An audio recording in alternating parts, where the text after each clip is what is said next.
It's the most incredible feeling to be here. This is live. Live. WildEarth takes you on daily intimate experiences in nature live.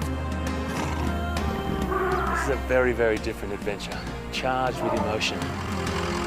Join expert guides as they search for Africa's most iconic animals. How awesome is this? She's coming right past our vehicle. Take a closer look here. Oh, careful. Oh, no. Ask your host questions and have them answered in real time.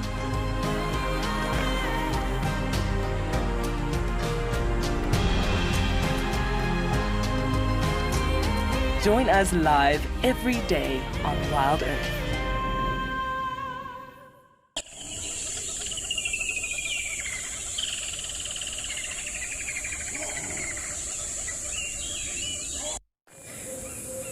This program features live coverage of an African safari and may include animal kills and carcasses.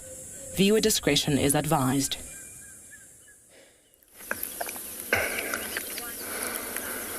Good afternoon, everybody. Welcome to Djuma Private Game Reserve, where we are down and in amongst a pile of elephant dung with all of the goodness that comes with it. My name is Steve, and welcome on board your live African safari.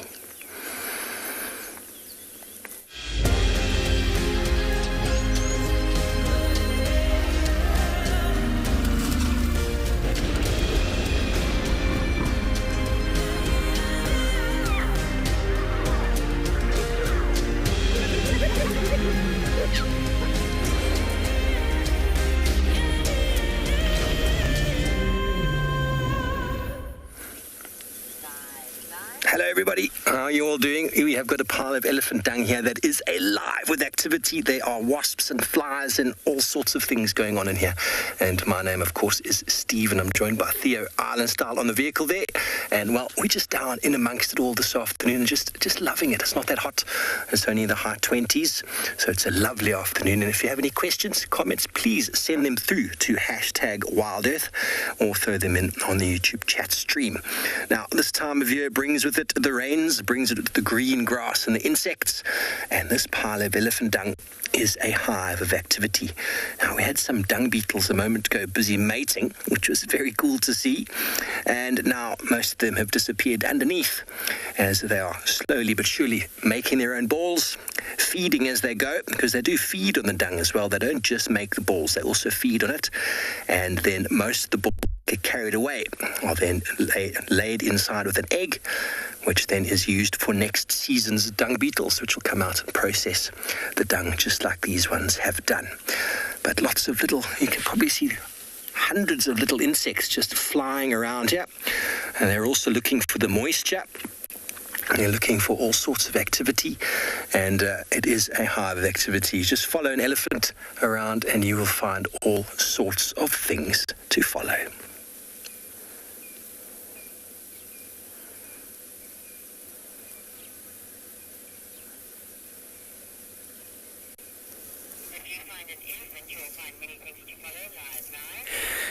Good afternoon and welcome to andBeyond and Ngala. And this afternoon has started very well with these elephants in a beautiful shady part of the reserve. Beautiful little baby, big old mom, lots of experience. Good afternoon. My name is Dan, and behind the camera we've got OD this afternoon. And it's starting to heat up incredibly. These elephants have picked a nice shady spot, beautiful grass, lush green grass to feed on as they move on. They're just on the edge of the riverbed. There's also some water just there as well. But have a look. I mean, this big female has got long, fresh green grass that she's picking at, super soft, super nutritious. They've been hanging around here for the past 10 or 15 minutes in a beautiful area. We're under the shade of some jackalberries, some tamboti trees, some apple leaf trees. Really is a spectacular area.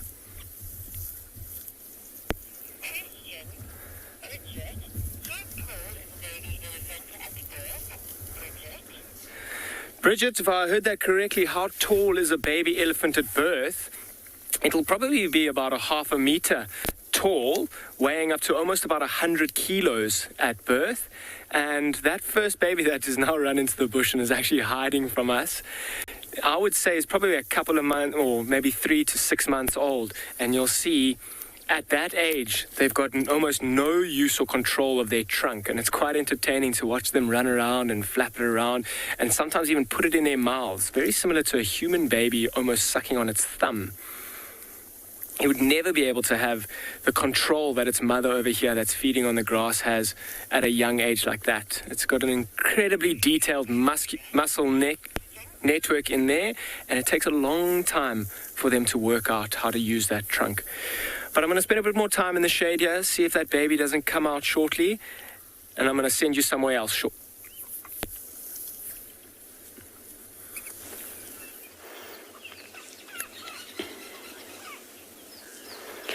Well, we have got something slightly smaller this afternoon in the form of Egyptian geese and their little goslings. But they're making, dare I say, a run for it, a swim for it, a dash? I don't know. But they were speeding off just a moment ago, the 4 of them, which are very, very cute. I think there are 4. My maths was never very good at school, unfortunately, so might need your help when it comes to counting them. But we are indeed sitting at a leopard dam this afternoon. My name is Taylor McCurdy, and on camera with me is Sebastian Romby, and we are here at Pridelands, which is a part of Tswalu Game Reserve and the Greater Kruger. But yes, little Egyptian geese. We're going to see if we can get another view of them before they disappear. You can imagine at this young age, I don't exactly know how old they are, but I reckon, almost 2 weeks old now, hey Seb? We've been seeing them, maybe even a little bit more than that.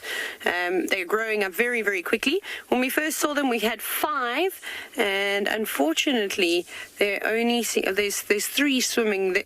Are there 3? Yeah, there's 3 there, but there was a 4th one. Wasn't there? I'm pretty sure I counted 4. There were 4. But you can see, look, exactly what they're going to do is they're going to disappear underneath the... There's the 4th one, says Sebastian. They'll disappear underneath all those overhanging branches because there are... Well, at one point, there was a juvenile king... What is wrong with me today? There's a juvenile African fish eagle flying around here, and they would definitely take the opportunity to snap up one of these little goslings. Now, Miley, actually, the Egyptian geese don't eat any fish, so the fish are safe. They are big grazers, funny enough, so you'll find them out in the open eating grass, but they'll feed on other little, I suppose maybe some algae and phytoplankton and other things that they can feed on in the water. So it sounds like there's an aeroplane taking off over the top of us, maybe one of the anti-poaching planes doing a bit of an aerial patrol. There's been lots of activity in the sky, but the fish that you would find in here, Miley, would be barbel or catfish. I reckon that they're probably some of sorts, and maybe a few other smaller freshwater species too. There'll definitely be some little shrimps, maybe some crabs that live in here, and then of course an abundance of frogs and toads. And there actually are some frogs and toads. Well, there's some frog nests that we can very quickly have a look at. Just to the left, you can see some white, looks like cotton candy, overhanging in the water. But maybe we'll sit here a little bit longer, Miley, and if you stick around, I'll tell you what those are.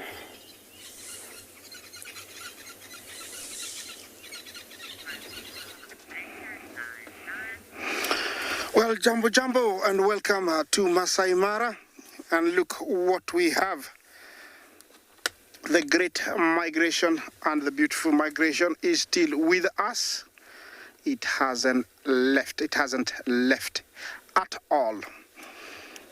If somebody is saying that it ends in end of September, I think you need to rephrase that and say it is unpredictable, because they are still here, and so many of them. A very good afternoon, everyone. My name is Isaac, and on camera I have Bungay. And today our mission was to find the wildebeest, and luckily on my way towards where I was hoping to find them, we have found them even halfway. I'm still gonna go deeper, see how many more I can find. This is an animal that migrates annually, once a year, arriving in the months of end of June and staying here until, mid-October. That is how you're gonna start putting it from today. And if they continue towards the end of the month, we will say that they stay until the end of October, until somebody else next year says, it was one of a lifetime chance. They stayed here longer. We'll start saying they are staying a little bit longer till the middle of October. During migration, we see about 1.5 of these, interesting looking animals, and they do so well. Once they arrive here, they usually graze on all the grass, all types of grass that we get here. Of course, they're always in company of the stripies, the zebra, the Burchell's zebra, and over here looks like they are heading in one direction, and looks like they're going towards south, and I'm gonna go south, see where they are going to.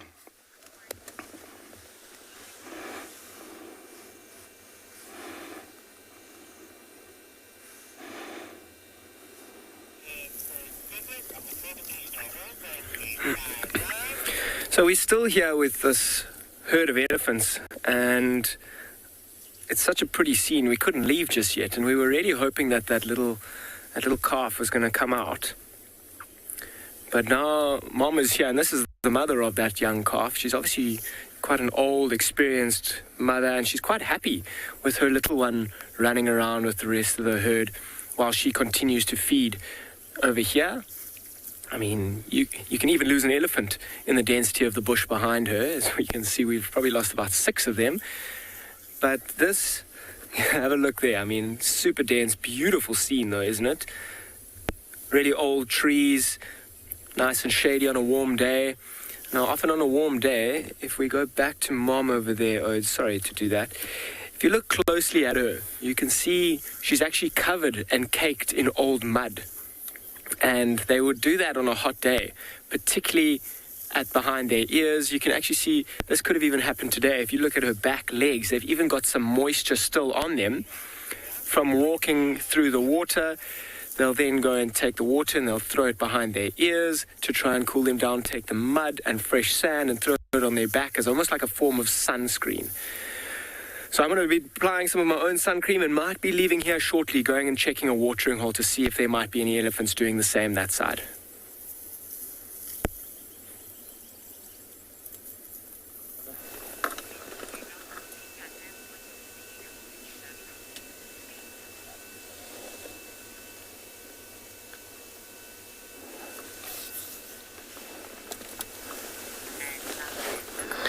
Good afternoon and welcome to the other side of the Masai Mara, where we have a snoozing lion.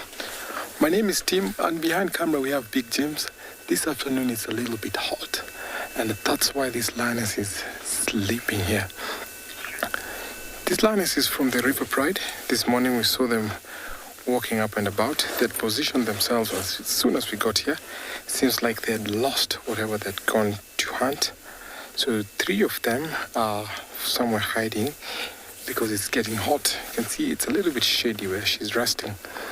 And I'm sure in the evening when it starts to cool off, they might try and regroup and maybe go out for a hunt. Now, we haven't seen the cute cubs from this pride for a little while. I would hope maybe to see them later or maybe tomorrow.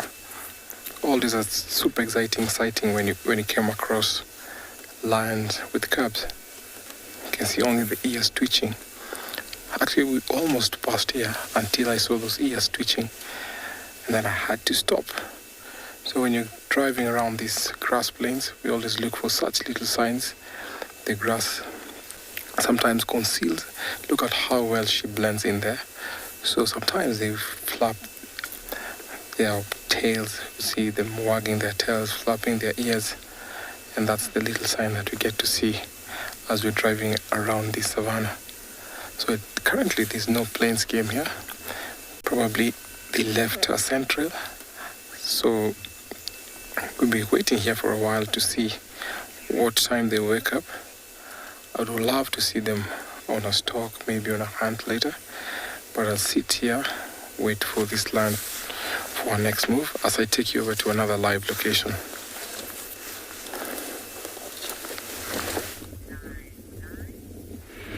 Good afternoon and welcome to Tswalu Kalahari. On the screen now we've got a Springbok, and you are with Obakeng that's going to be taking you through the Kalahari. Behind the camera is Dave. Hello everybody, and back to the Springbok.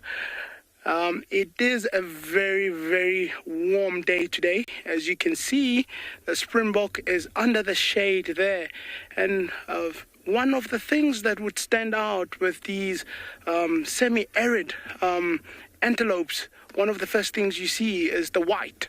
They'll have the white face, the white underbelly, and so on. And that's just to help reflect the heat.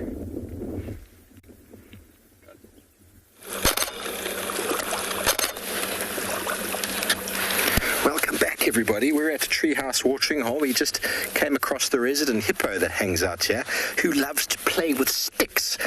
Now, he's actually got a stick stuck in his mouth. He's already displayed a few times for us. He's just gone and done the helicopter poo, which he sticks his bottom out and splashes poo all over the place. And there's a stick that he's obviously been playing with a few times, lodged behind his top tusks, canines, whatever you want to call them. So he'd already opened his mouth twice for us there, in annoyance, I think. But I don't know what anybody could do about getting a stick out of a hippo's mouth. It's like a massive toothpick stuck in there. And obviously now he's gone quiet. Hello, young sir. Are you going to show us again your stick in your mouth? I'd love to help you pull it out, but I think that would be life-threatening for me. I don't think it'll influence him too much, to be honest. It might just... There we go. If it turns, you'll see that the stick is just lodged behind those top teeth. And he's trying to get it out, but it's not working. Shame. Poor fellow.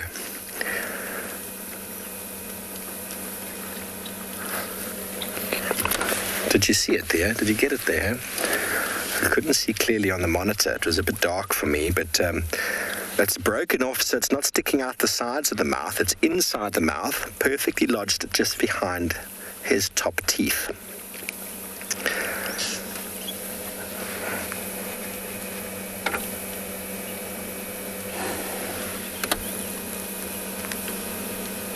So, unfortunately, when things like this happen to animals, I wouldn't say he's in pain, but it'd definitely be irritating.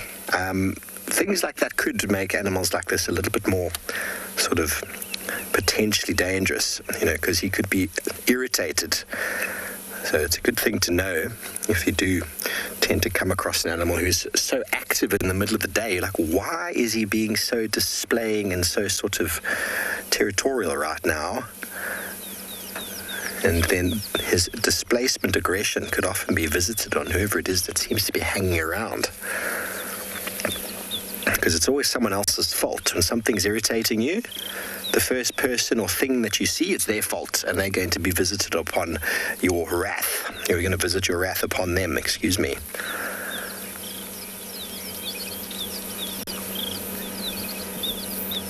Whatever it is, it's a natural thing, everybody. No human influence, no human intervention required. I'm sure the stick will eventually just slowly break up.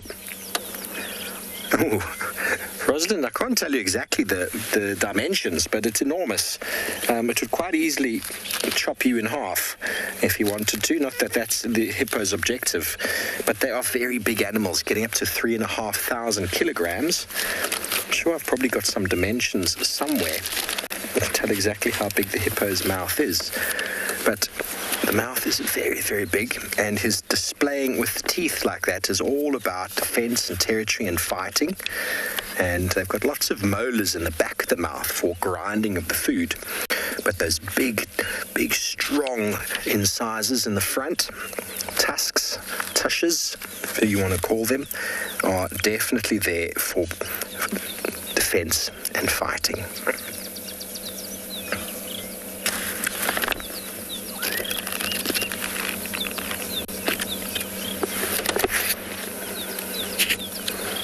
Have a look at that now.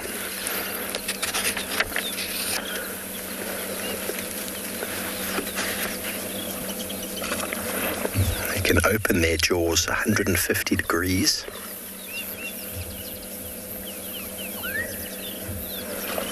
I'll see if I can find the size of the mouth, but I'm going to stay here with this fellow for a little while longer.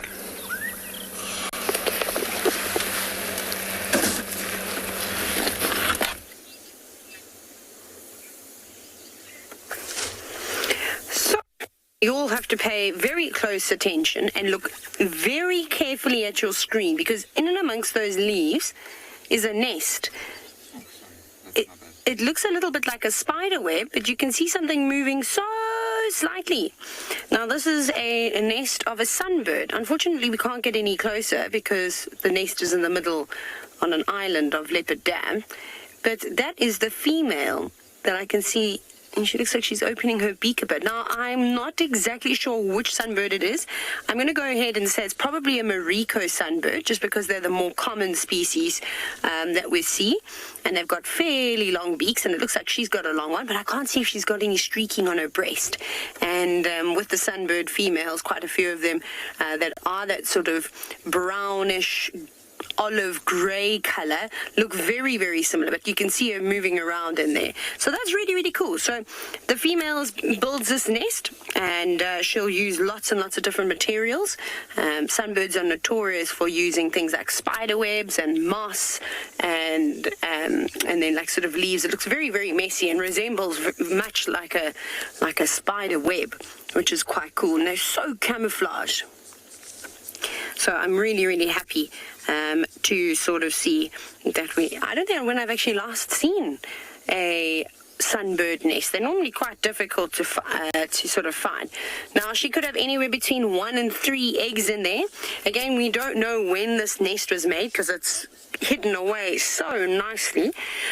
But the sad thing is that realistically, a lot of the time, these eggs either don't hatch, or not all the eggs hatch, or when the chicks do hatch, they don't make it to adulthood. But she's very clever because of the position that she's put this nest. Not only is it up high in a tree, of course, but it's, like I said, it's on a little island in the middle of Leopard Dam. So that's going to be even more difficult for things like snakes and stuff to get up in there. But so fascinating. So another animal that we can keep watching, and hopefully we'll see the little chicks fledge.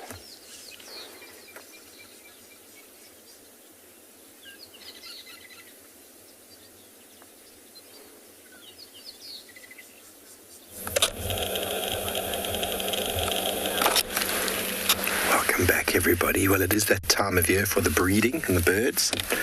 Wonderful if you can find a sunbird's nest. We've just come around a little bit on the watering hole, see if we can get another view of this guy. And I've got a feeling he's probably going to he's going to try a display for us again.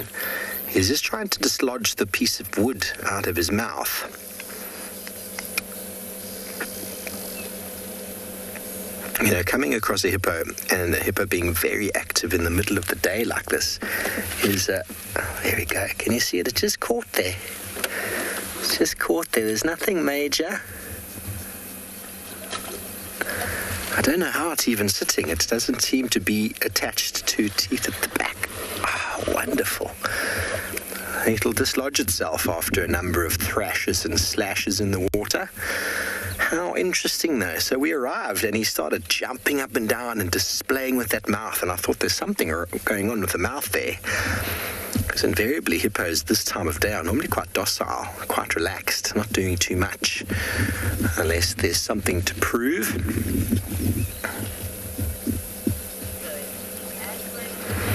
But we'll spend a little bit longer with our hippo, and maybe he'll get rid of his stick.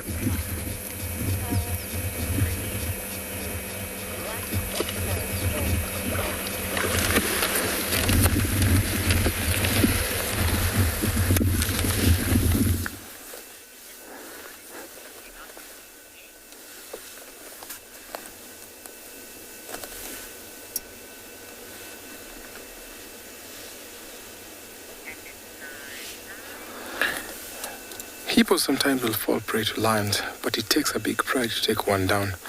Only a couple of times you find that lions will attack the baby hippos, but if it's a fully grown hippo like that, he'll take about 6 or 7 lions. Now, our lioness is still sleeping. You can see she's turned all the way upside down. She's exposing her belly for it to cool off. Seems like she is enjoying that breeze all the way on their stomach. What a nice position, what a nice posture there. You can see she's panting heavily. Seems like a nice pose here. I'm going to sit here, wait what she's going to do as I take you over to another live location.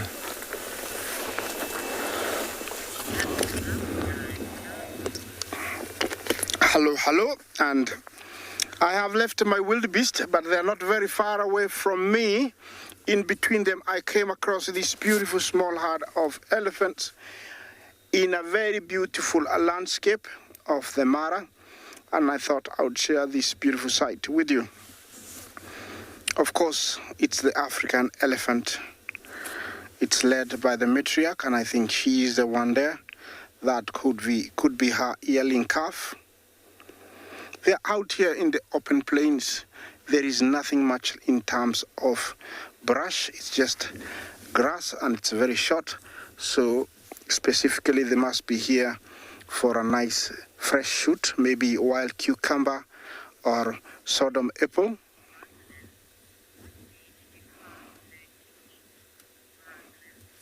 Rosaline, Jumbo, what age do calves start, learn to eat? Actually, they learn from a very early age. From the age of about, 2-3 months, they're already, developing their strength in the trunk. And so they are able to pull out some stuff and push them into their mouth. So it's a very, very early stage, and it is necessary because the mother doesn't have, a lot of milk, just highly nutritious, and so she needs to supplement that milk with, grass or, leaves. On the backdrop there is the beautiful Olololo escarpment, and it's the western boundary of the Mara Game Reserve. Well, I'm gonna move on slightly further, see if I can find some more wildebeest. Another live location awaits you.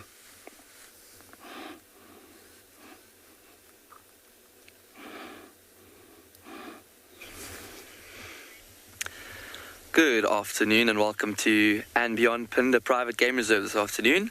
I hear you've been spending some time with some elephants in the Masai Mara with Isaac, and very happy that you have been doing so. But we have found 5 male kudu, a herd of just males, no females, and they are grazing in the riverbed here.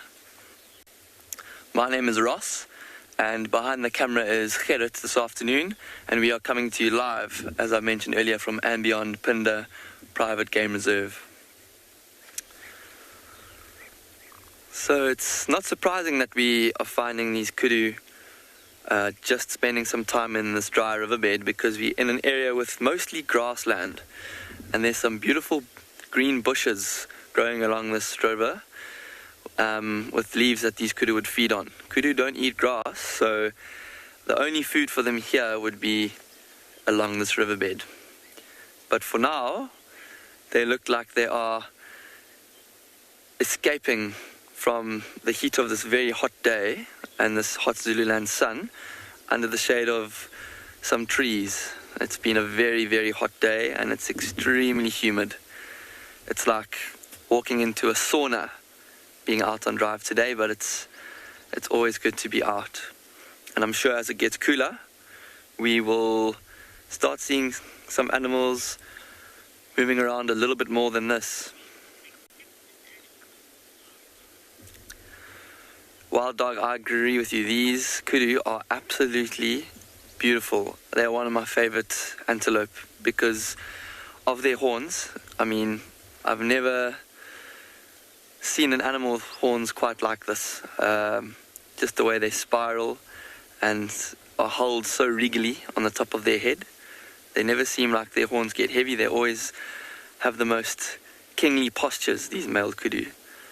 And generally you can tell the age of a male kudu by the length of his horns. These kudu look like they have a bit more growing to do, actually. These horns are probably about 3/4 of being where they could get to one day. I'd say they're about 4.5 years old, most of them. They look like they're the same age as well, which is a coincidence. Normally kudu, when they're males, hang around together with other males, but they're all of varying ages usually in these bachelor herds. But these guys are all pretty much of a similar age. So do you see when that kudu looks straight at us, his horns look like they make a zigzag, and I see 1, 2, 3 corners on that zigzag. At times, when you get a big male kudu, you get them making at least 4 corners to their horns, which is extremely impressive. So the kudu on the top of the hill has actually started to feed. Maybe he's felt like after initially, when we arrived here on the scene, they stopped feeding and they just watched us and sussed us out for a bit. And now they've relaxed and they feel willing to feed again. They're happy that we're not any potential threat, and they are going to begin feeding again on these beautiful green trees. We have had a lot of rain in the winter. In fact, it's been since...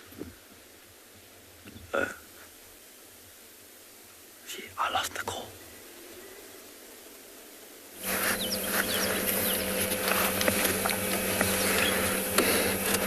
Welcome back, everybody. We are still with our hippo, and yay, everybody, he's managed to dislodge the stick using that other stick that he was playing with, and that other stick got stuck for a moment. But I can assure you that it is out now. We're watching, and he got the top one out, and then he got the second one stuck slightly in the bottom tusk, but it's now floated away. It was much bigger, you see, so I think the action is going to slowly dissipate. He was annoyed for a moment, and now he's like, oh, thank goodness I got that out of my mouth.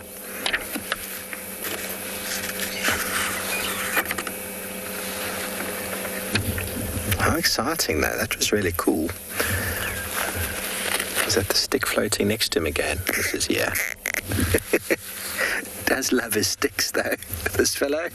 He's always been playing with sticks. You know, when you've got no friends to play with, you got to use the environment. You got to use what you can.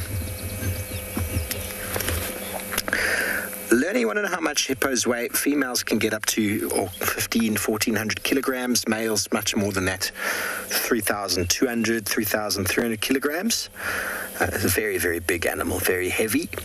But obviously they spend a lot of their day in the water. So moving around in the water, the weightlessness that water provides must be quite exciting for them. You see elephants swimming quite regularly, and they seem to love the weightlessness that the water brings.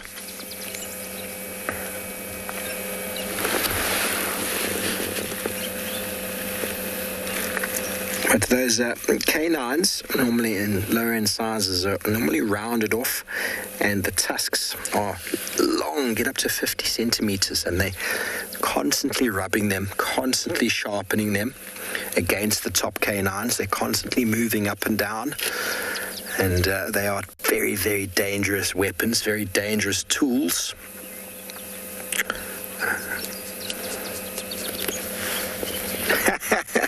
Linda, he most certainly did bite off more than he can chew. That was very cool to see, though, but I feel now that his stick has been removed, that he's now going to go into a little bit more of a relaxation mode. But you never know. He might do some more display for us. It almost looks like his annoyance is dissipating. A lot of energy jumping up and down, even in weightlessness of the water provides. But who knows?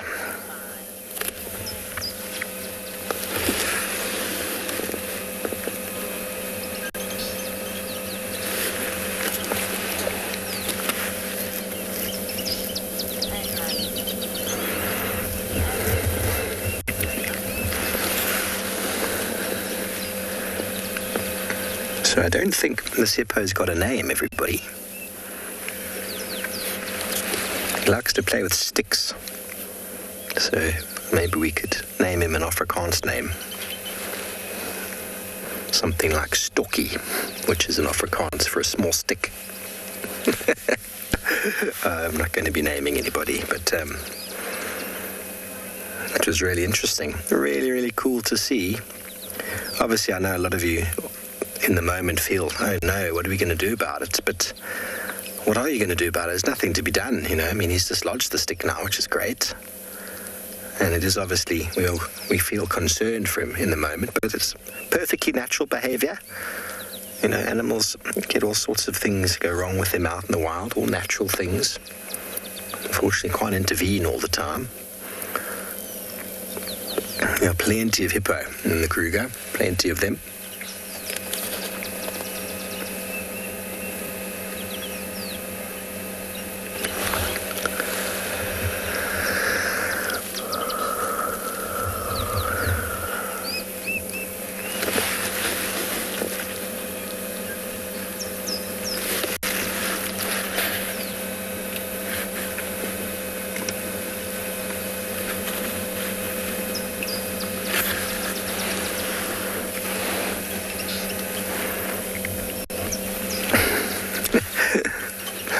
You want to know how they open their mouths so wide. It's obviously, they probably started off as an animal that opened their mouth a certain degree, and then it just got more and more and more, and the trait was passed over. How exactly it's done, there's obviously all sorts of muscles and tendons in the face that allow them to turn and open their jaw to the degree that they do.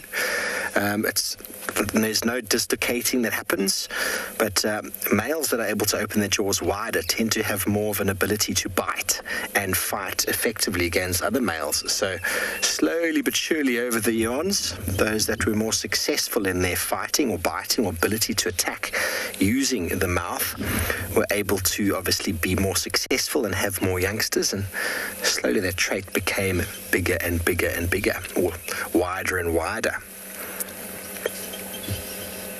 But it is a very wide, it's almost like the entire top jaw sort of dislocates itself.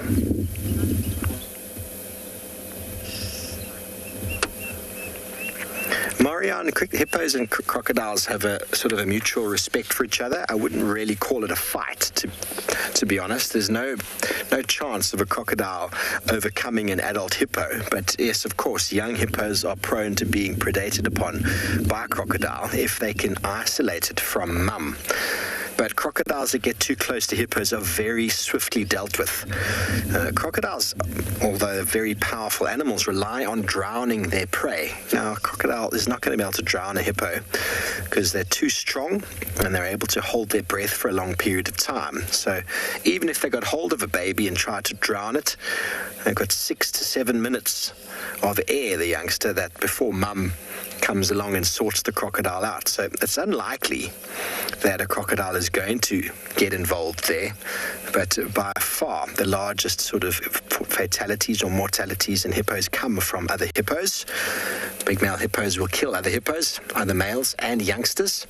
And then obviously certain hippos also get predated upon by lion while they're out and about. But when they do fight, it is a monumental battle. Huge heavyweights against each other.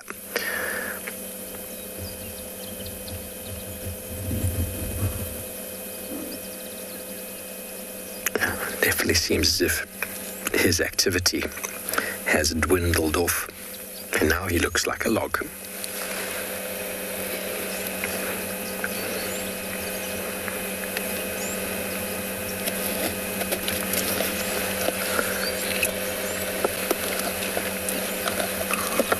Enough. This time of day is very hot, so most animals take it very easy now. Hippos basically evolved the strategy of spending the day in the water and then coming out at night when it's cooler. I don't know if you've ever walked around in the heat of the day. It's quite energy consuming, and so they save a lot of energy by doing practically nothing in the day, just spending time in the water, and then at night they go on a mission to feed. But definitely, it's all about energy. Every strategy you come across with animals, it's all about energy consumption. Humans have obviously developed many technologies to assist in what we do. Otherwise, our activities would be very different from what they are today. If we didn't have cars, I bet you we'd all spend the hottest times of the day just chilling in a little pool somewhere, taking it very easy. But energy consumption in nature is pretty much how everything is evolved and how they survive. You can't waste energy. Everything's about how to conserve it. And with the hippo spending all day in the water, they're also able to utilize the water as well as the sunshine for regulating their body temperature. As we all do, we use our metabolic energy to warm us up, whereas hippos use the sun to warm themselves up and the water to cool them down, very much like a crocodile.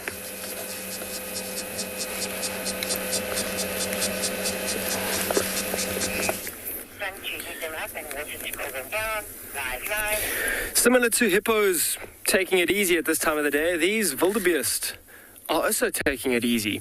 And you can see they've kind of positioned themselves perfectly in the shade of that tree.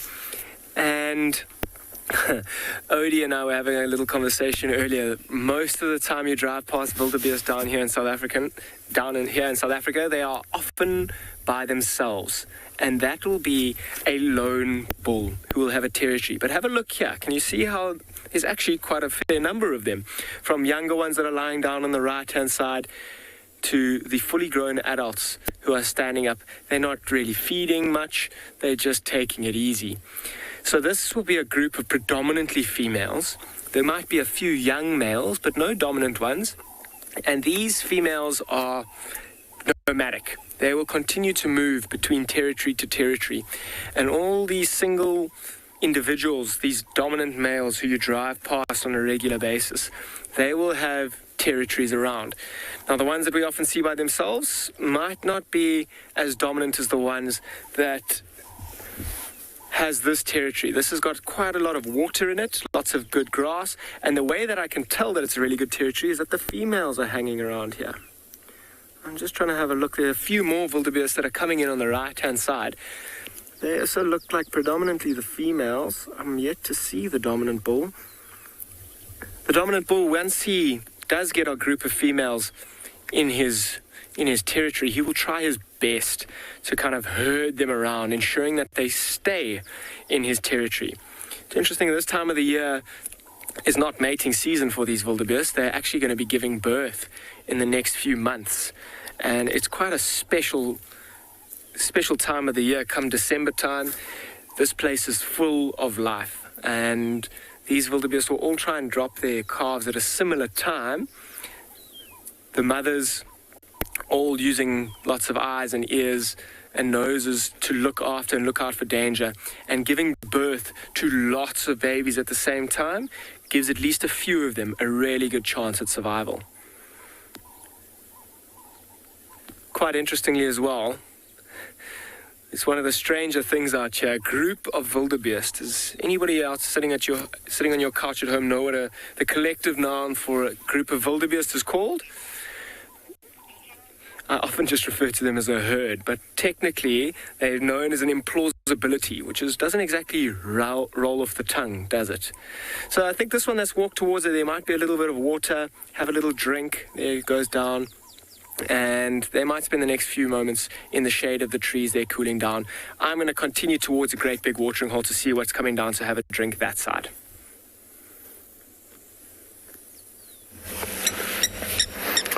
Welcome back, everybody, and we're still here with our hippo, who has really decided that the stick is gone and it's time to take a chill. So I've managed to just grab a couple little plants from the ground, very carefully, of course. We've parked in the shade because, as with the hippo, when it's hot, it's nice to be able to cool oneself down. And, well, we can't go and get into the water. That would just be foolhardy. But here is one of the very common plants around at the moment. The genus name is called an osomum. You can see it's part of the basil family. If you know anything about basil, these little flowerlets that go in rings around the top. and beautiful smell. The leaves, if you break them off and you have a sniff of the leaves, smells just like licorice. Wonderful, wonderful smell.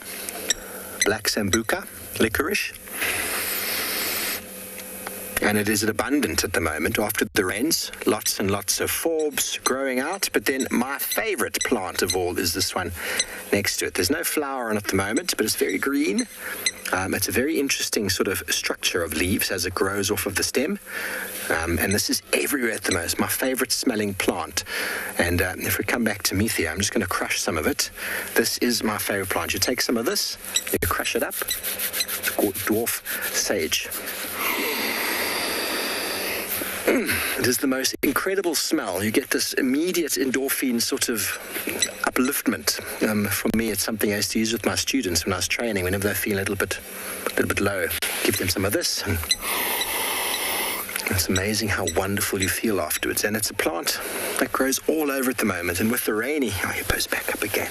With the rains, it's everywhere. Absolutely everywhere.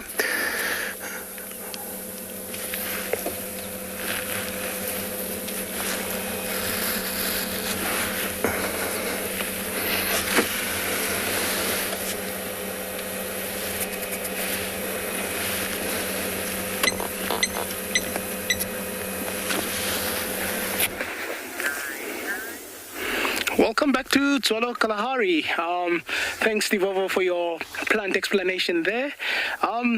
Here's something of a bit of an interest, actually. If we look at what we have here, it's multiple nests, and these nests actually belong to a bird known as a white-browed sparrow weaver, Plesioppus mohale. Now, before I get into the construction here and everything, let me just break down the scientific name. The second part of it is actually a very historic name that a lot of people actually didn't know where it came from, but it comes from Tswana, mohale, meaning a fearsome or one of great strength. And where that comes from is from how these birds actually would live, where you find they are monogamous as compared to other majority of birds that would be polyandrous. These would have a pair that would be the most dominant and they would breed, and the rest of the colony will help in raising the young. But coming back to what we have here, these constructions, and especially if you look at these two that I'm standing under, you get a true nest and a resting nest, or a false nest as some people refer to it. Now, a false nest would be something like this, where it would have two entrances, and it would be used predominantly during the day by all of the colony to come rest, come in, go out. That's basically what the purpose for a nest like that would be. And if you look at the second one, which would be the main nest, it would have only one entrance in, and that's where the eggs would be laid, and that's where the dominant pair would actually stay in. Thank you very much. We'll let you through to one of our beautiful other properties. Thank you very much.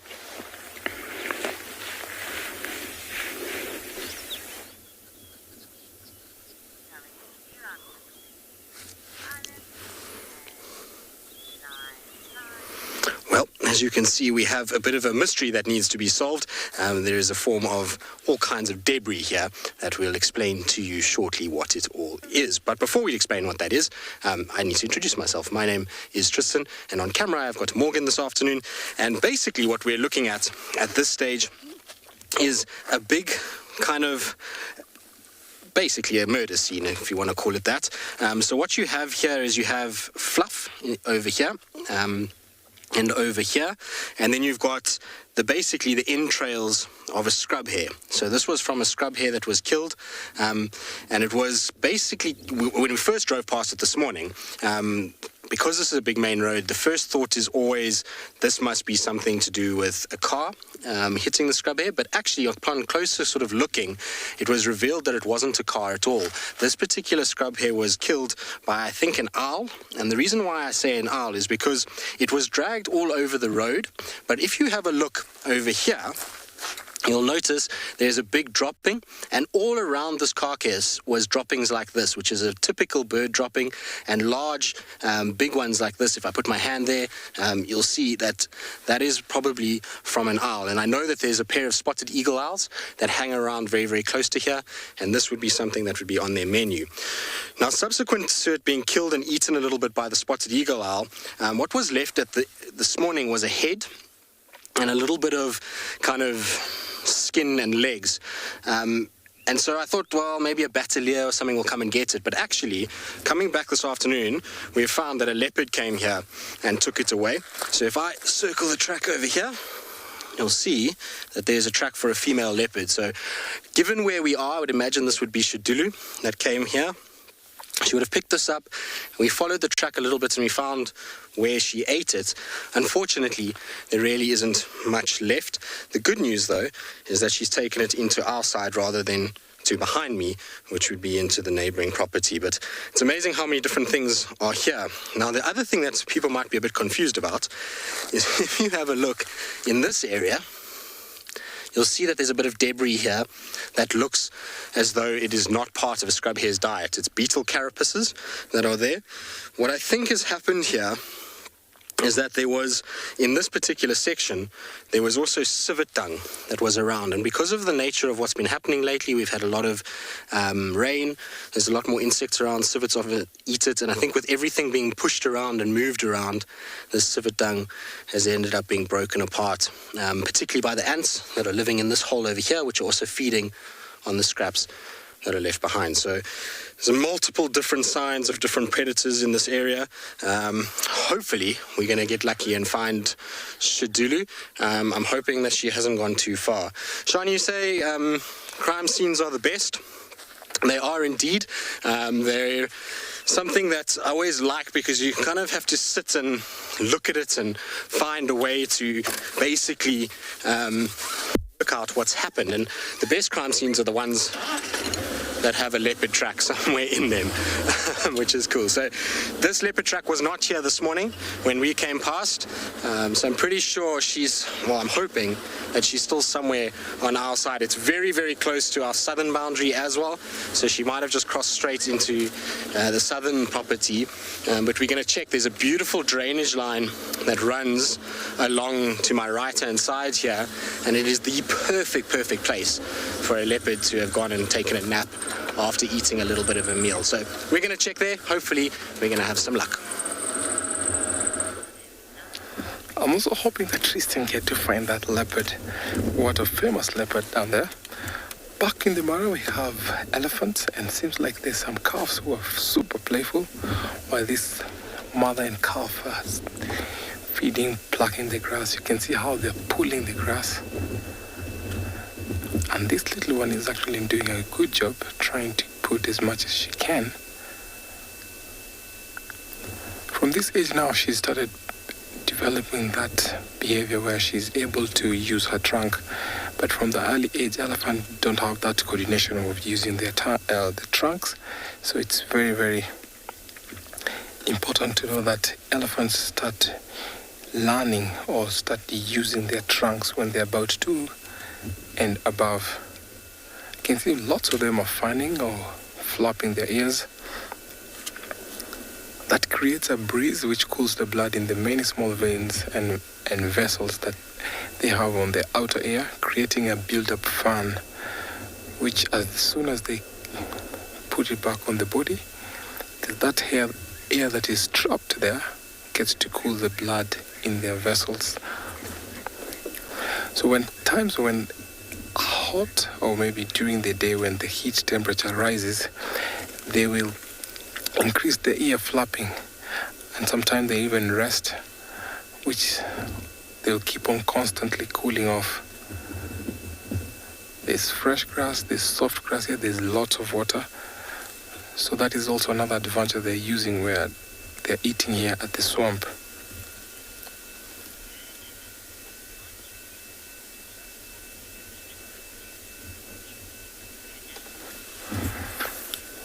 They're very, very nice.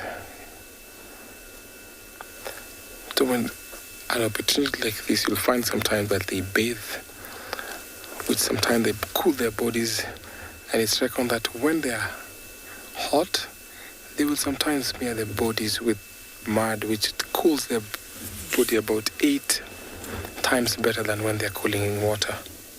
Those two boys are really going after each other, trunk wrestling, which is a typical behavior we witness in elephants from that age.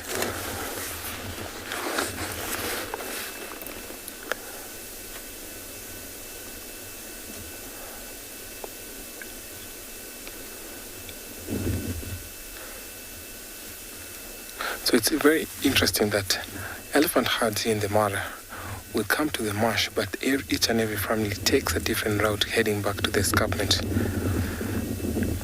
And I've come to watch about 18 families with their leaders or their matriarchs, and each and every family uses a different track heading back to the escarpment, which is very, very interesting.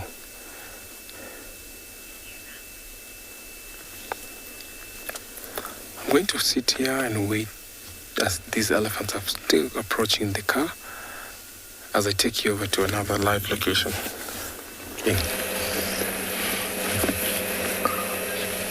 Welcome back. Our hippo has done a few more little moves, everybody, but he hasn't learned his lesson. Still playing with his stick. I don't think the stick's got a chance, really. Had lions in the Mara the other day playing with sticks.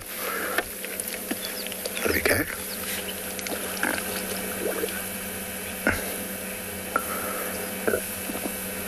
Hello, Mike. Now, hippos can run along the bottom of lakes and deep rivers, but they essentially stand on the bottom. They actually don't swim. Many people think hippos are swimmers. They're not swimmers. He's like, I beg your pardon.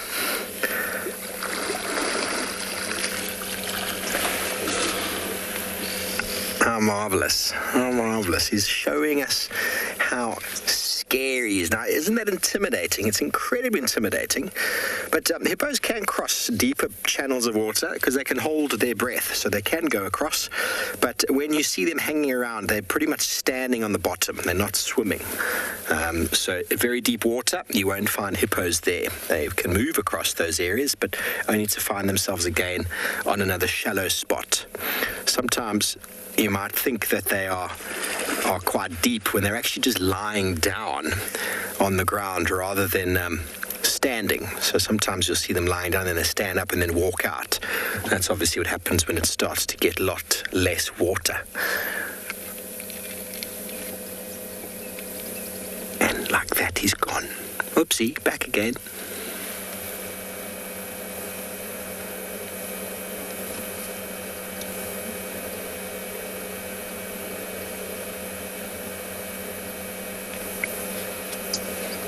Little oxpecker in tow. Oxpecker decided he'd like to drink from the hippo's back. He's not scared of the hippo, of course not. Hippo's way too slow for the oxpecker.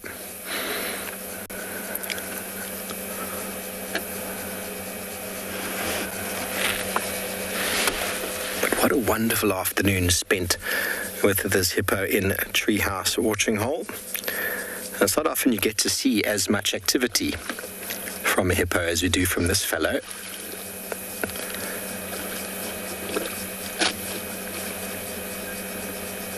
Very special indeed. Well, I can tell you right now, everybody, I'm not going in there. He's told me as much, but it's been wonderful having all of you with us this afternoon, and we've thoroughly enjoyed the show this afternoon for SABC and from all of our wonderful locations.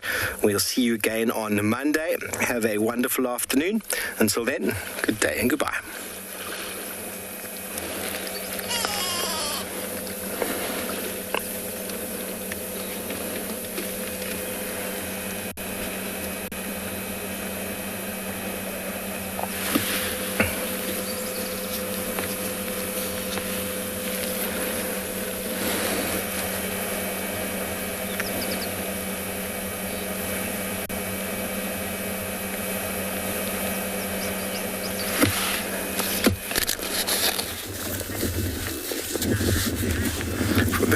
contrast, back to elephants, it seems like they're getting closer to the vehicle. This young one is going after the grass. Look at how much he's put in her mouth. So interesting.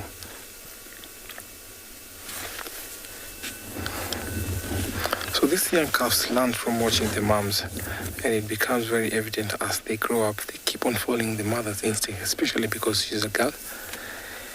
Females will always follow their mother instinct for their behavior because they never really leave the natal herds. If maybe sometime, if this herd is going to be big, they might split up, but it doesn't look like it's going to be a split up any soon. So young males will always leave these natal herds when they're about 12 to 17 years old. They'll end up leaving, but females end up moving around together. Oh, that's trying to get some scent there, sniffing the air. Went back to feeding. You can see she's very much flapping to all of us. They're enjoying this grass. It's much softer, and that's the reason why every day they come here to the swamps and the marsh to feed and graze. There's lots of water, so as they enjoy the grass, they can also drink, they can cool off their body, they can go to a mud wallow. So marshes play a very important role for these elephants on their daily movement down here.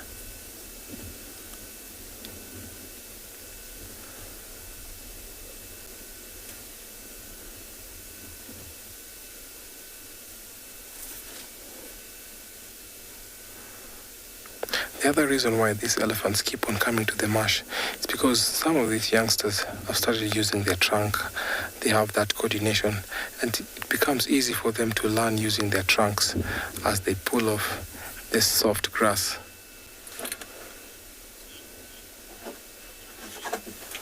How long are their tusks? Thank you so much. Sometimes we have tusks that are about a meter, some that are about 8 to 6 feet, but we rarely have elephants with very long tusks. Only a few. These are elephant family that the Matriarch has about tusks that almost long about 2 meters. So this tusk is about, I would say, half a meter.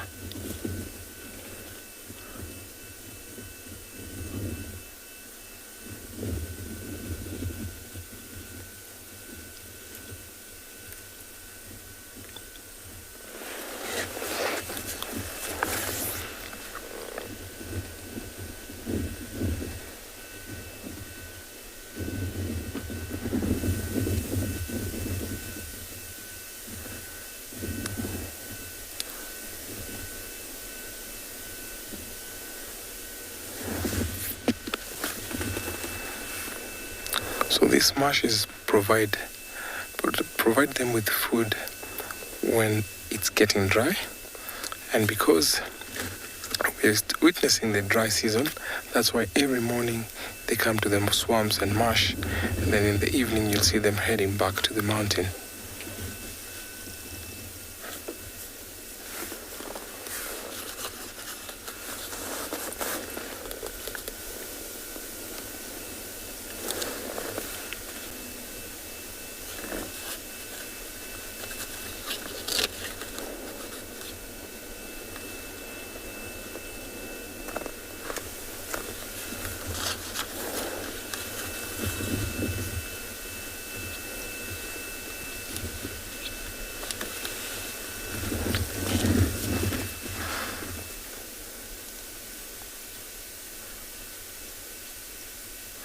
I always love enjoying elephants as they graze because it's so interesting how they pull the grass, how they drink.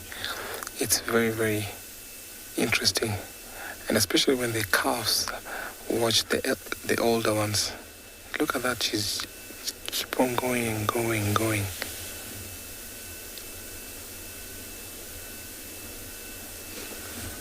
Some harder airways just flew past. These seems like a good place to sit and enjoy these elephants grazing as I take you over to another live location.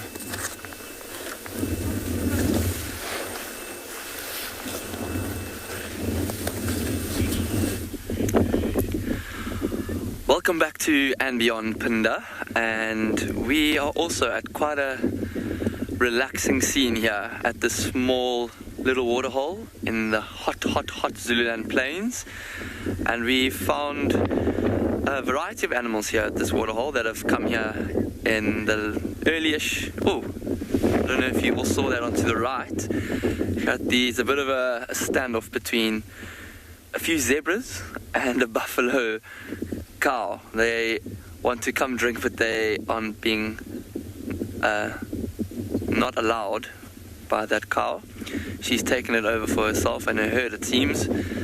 And these buffalo are absolutely loving, relishing this cool water on this hot day.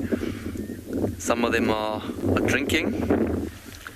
You can see, oh, there's the zebra. He's managed to get a corner of water, but she's still not having any of him. She's, just standing guard here. I don't know why she feels so strongly that these zebras shouldn't be able to drink, but she's not even having a second of them. So there's some buffalo here that are actually lying down in the water. They may have traveled here from far away this whole afternoon to drink and to get some reprieve from the heat. There are very few trees in this area. It's quite an open grassland. So the most they can do is find either some mud to wallow in or find some water to lie in, like some of them are doing now. Yes, I do agree, it's getting quite windy out here. The wind's only started to pick up now. It's been quite a humid afternoon for the most part, and even this morning was very misty and muggy. So perhaps there's a change of weather coming.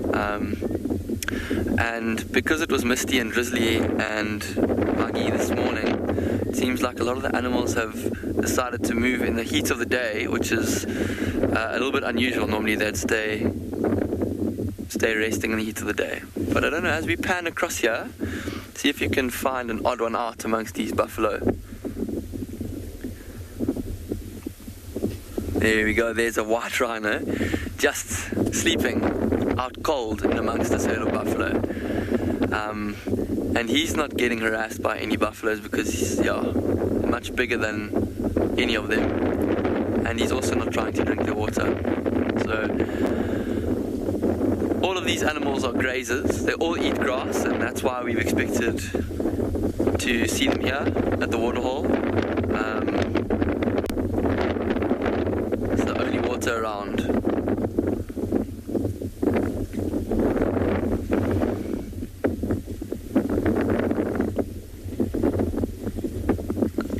There's just a few left now that are still drinking.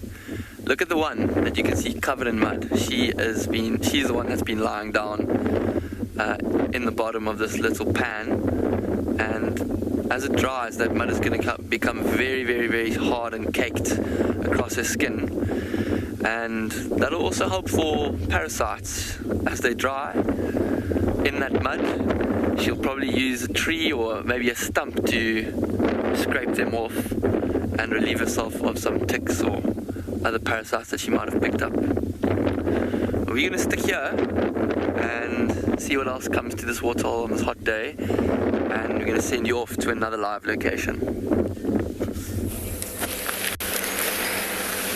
Water, Ross, is the currency of life, and well, animals that are following rhinos, elephants and buffalo are these guys. Now, this dung beetle, he's got himself a girlfriend, has made an enormous dung ball. I can't find where the... Oh, it's on the road. Poor fellow. Why didn't you go downhill? It'd be far easier to go downhill than to go uphill, but decision's been made. Dung beetles are rather stubborn in that regard. I want to go that way. That's just the way it is. So, here we go. Look at the power that takes. The female just hanging by, maybe having a bit of a munch along the way, patting it down, not so happy with the roundness of his ball, and then she's going to get in the way, so he has to push over her head and completely wrecks it. By putting just a small stone in front of a tyre, you can prevent the tyre or the car from rolling. And she is being that little stone right now. Bit of a perfectionist. She's not too concerned about the destination. She wants the ball to be perfect before it gets there. And these are known as one of the types of dung beetles known as telecoprids, which means they, like a telephone wire, take the dung away from the pile.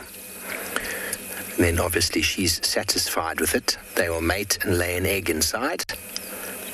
And inside that ball, he's really going up the hill. Not only on the road, he's trying to go up the bank. It's not going to work. He's going to get a little bit further and then he's going to roll all the way down. There we go. Sorry, buddy. Oh, all that hard work.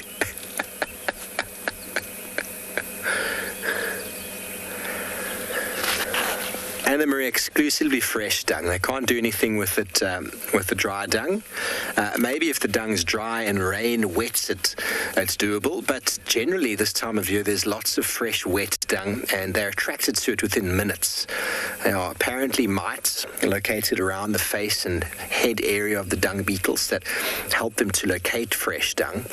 And a majority of the dung beetles we find here have wings, so they're able to fly, and they pick up the scent of the dung very quickly, and then they address it very, very quickly as well.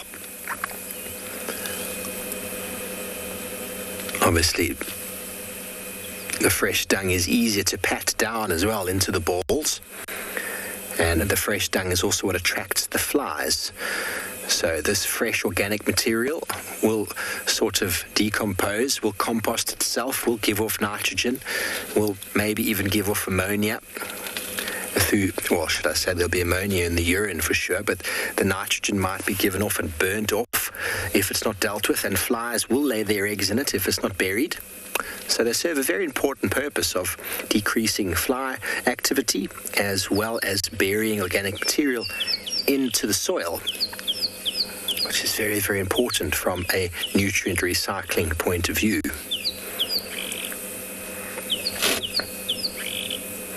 You can hear the rattling testicula there. There's a dung beetle coming to him from the bottom. Can you see that? Oh, where's he gone? It's off to the left, sorry. Anushka, I don't know how heavy it is, but it's far heavier than he is, probably 100 times his weight. The dung beetle himself is not very heavy. He's got a fellow here who looks like he's going to follow him and try and steal it. Let's see if he's going to steal it or if he's on another mission of his own. He's gonna say, let me wait for this guy to get here, and then I'll steal it from him. That's a clever tactic, isn't it?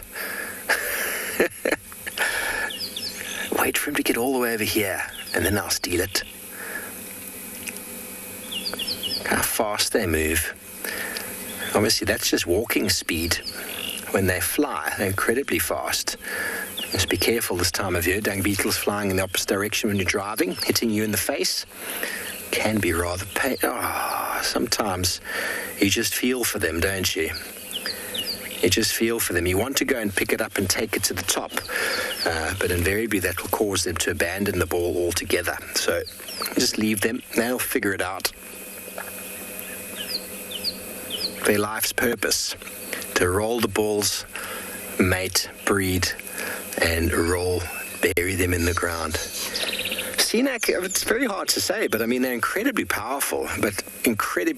So from a strength point of view, I think they're pretty strong, but I believe ants have probably been recorded as being the strongest of all insects, but it's very hard to say. I mean, we can't have a world's strongest insect competition now, can we, to see size and volume and weight and all of that, but they are definitely up there amongst the strongest of insects, and their ability to move a ball of that size around requires enormous amount of strength.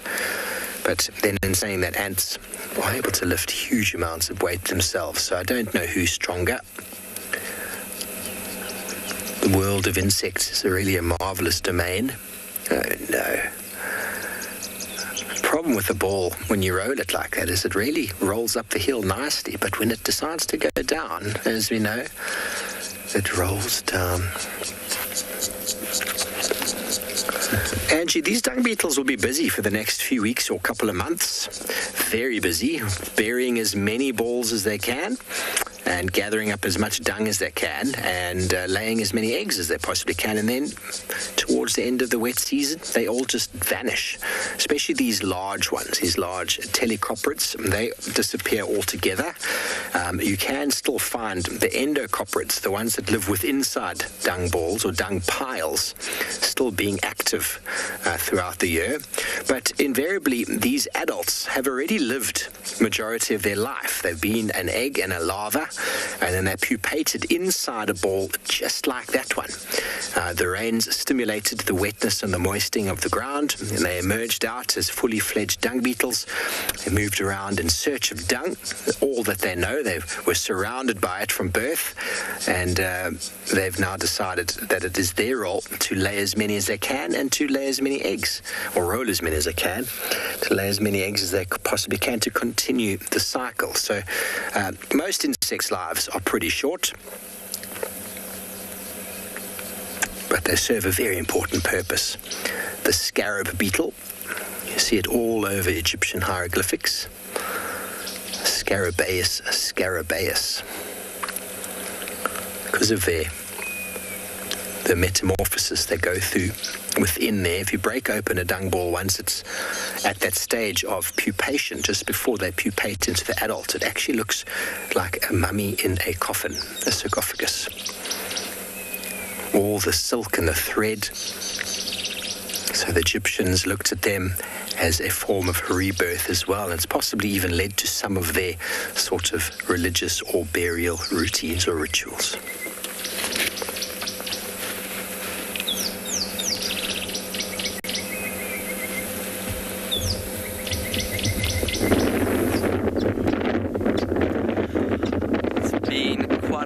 Discussion on dung beetles, I believe, with Steve, and we're still here with these buffaloes that have just started to make their way away from the water.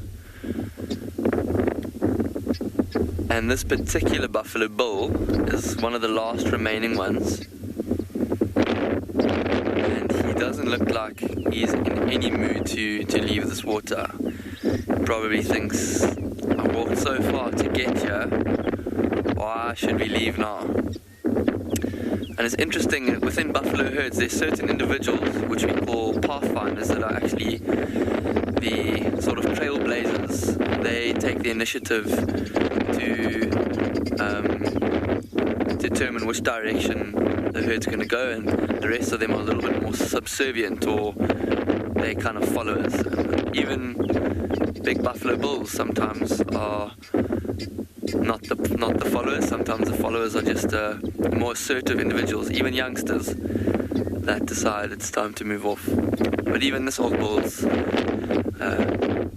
finally been convinced to follow the herd, and they may go off out into the grassland and graze as the afternoon gets a little bit cooler. But we have been left with one individual, and it's the single white rhino that was amongst the buffalo herd earlier, and he is in no rush to go anywhere. Wow, look at all the flies. You see all those little silvery spots on the side of his chest? Those are all flies that are sitting on this rhino. And I don't know if you can see, but there's lots of dry mud that's caking his body from having wallowed in mud sometime recently and the sun having dried it. And he would have rolled in that mud to get rid of those flies, to create a film or a layer of mud dried across his whole body so that those flies don't pester him so much. Also to relieve some temperature, or to cool down when the mud is still wet, but mostly for protection against parasites and flies. We're going to stick with this rhino and see. Oh, he's just given us a sideways glance. See if we can catch him waking up. But we are going to let you go to another live location now and see what you can see in another spot. Rhinos and elephants are mega herbivorous, so they eat loads and loads, and they weigh over a ton. And elephants are so-called the Keystone species, which means that they're able to change the habitat they live in. This swamp was once infested with trees, so due to continuous eating and grazing of these elephants coming to this place on a daily basis for over decades and decades, so the trees become wiped out. But we don't need to be negative about it. But in the future, or right now, you see that it's become a change where other animals have used this as an opportunity to graze. So it's created path for other animals, where we see sometimes antelopes, zebra coming to graze here. So these elephants act as a very, very important role in this ecosystem. Now, during the opening of the show, we saw Steve with a very nice dung beetle that was easily and active pulling up dung. So because these elephants deposit a lot of big chunks of dung, so that dung contains large proportion of undigested seeds.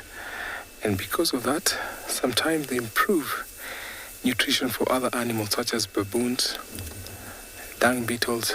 We've seen also the guinea fowls browsing and feeding on the elephant dung.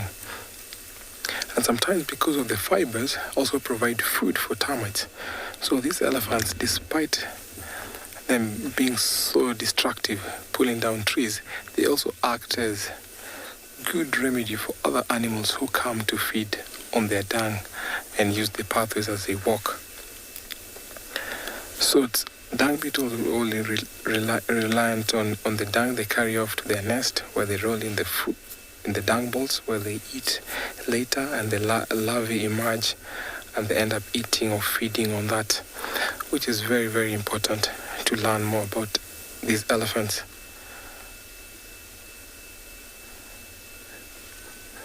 On a daily activity, you find that these elephants start leaving these marshes by about 5 o'clock, about East African time. They start heading back to the hills there.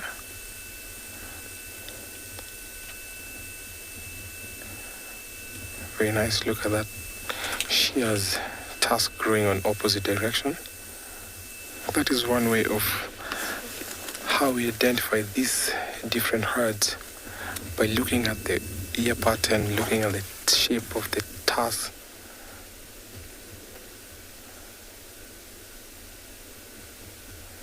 Seems like it's a little bit hot, that's why she's flapping a lot.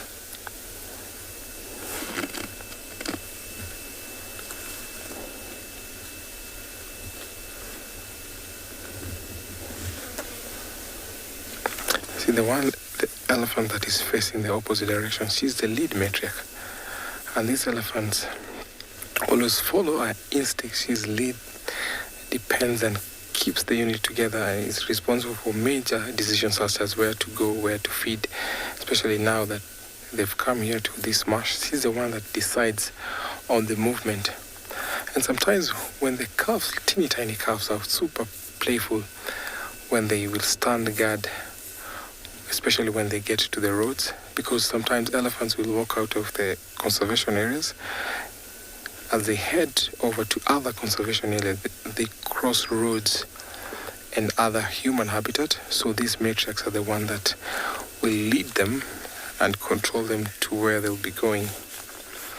She's the oldest female in the group.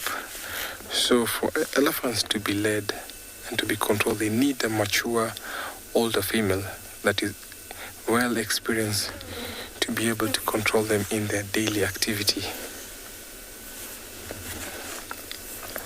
They have a very good knowledge on where, such as recognizing other elephant families and friends, which are able to be avoided. You see, sometimes you find that some old or younger bulls will try and come and intimidate these families.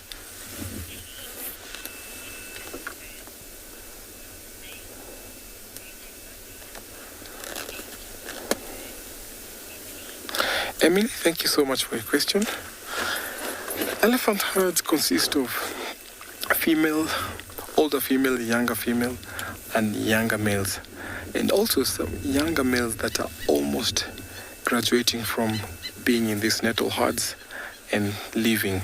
So younger bulls from the age of 12 and below will be in these families. Females never leave these nettle herds. So it has a mixture of younger bulls, younger females, and older females, including the matriarch.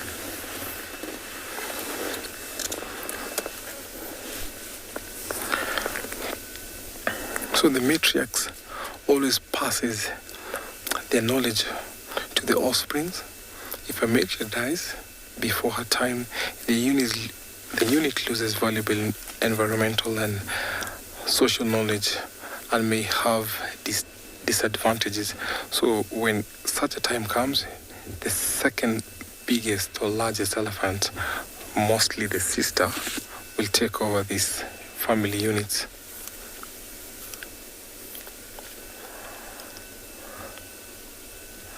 It's so important also to learn that these elephants were led by the matriarchs.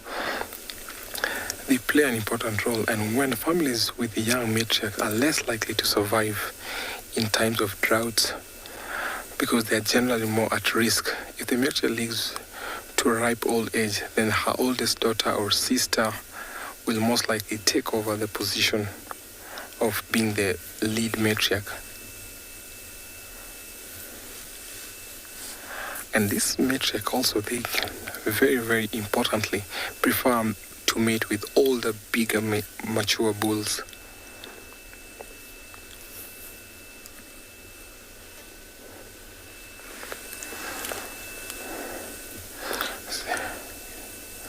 She's walking slowly. I don't know whether she's going to drink because we have running water here, which is cool because it's actually coming from underground.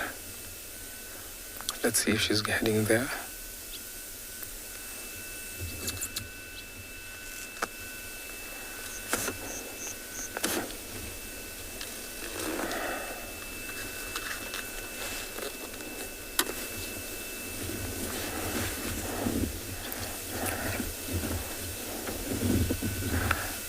Okay. That young bull has been told to move off. He's going to drink.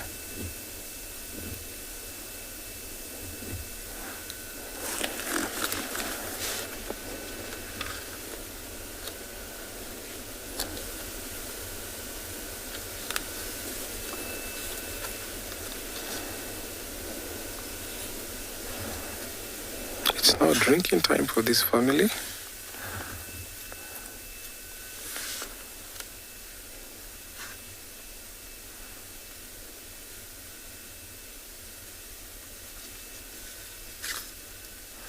Some of them have decided to walk over.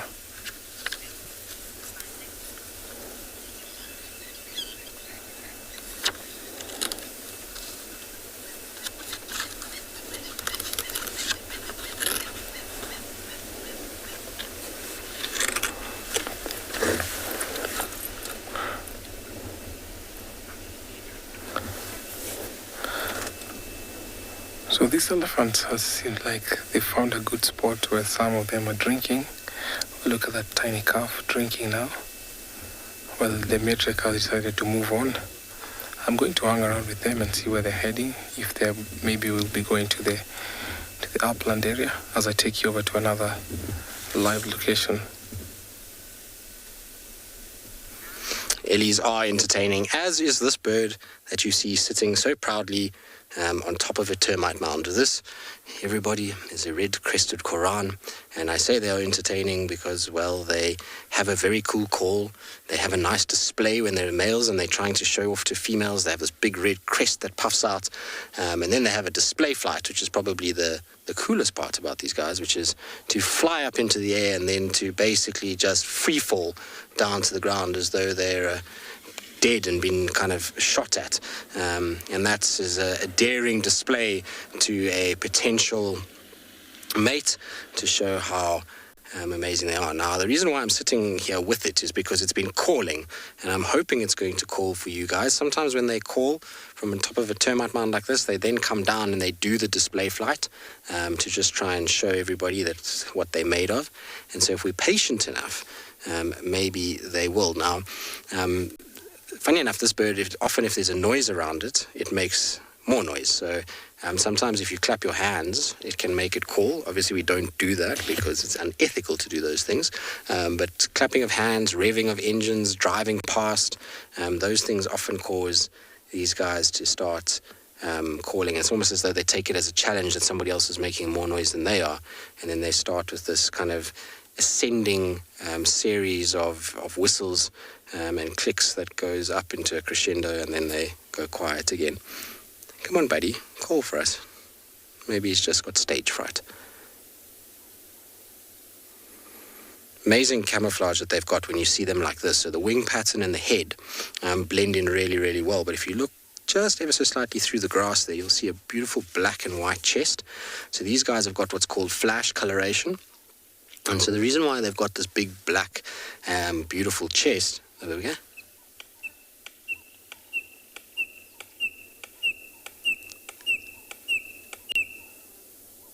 So there you go. That's his little call that he's making. I was hoping he would do it. So he's not done the display flight, but at least he's shouting the odds. But as I was saying, the flash coloration is there. It services two reasons. One is it's a very, very bright contrasting color for a mate to see it when he goes up into the sky. And the second thing is for predators. So a predator is looking for this very camouflaged bird. It then flies and there's beautiful black and whites. And the predator sees those black and whites, and then the bird lands again and it has those cryptic colors on the wings and head. And so the predator is looking for black and white and then misses it completely and goes away. So that's why they have that coloration. All right, Mr. Karan, we're going to leave you to yourself. We're still trying to find a leopard. So we're going to go back into the area where we had Shadulu's tracks and see if we can't pick her up somewhere there.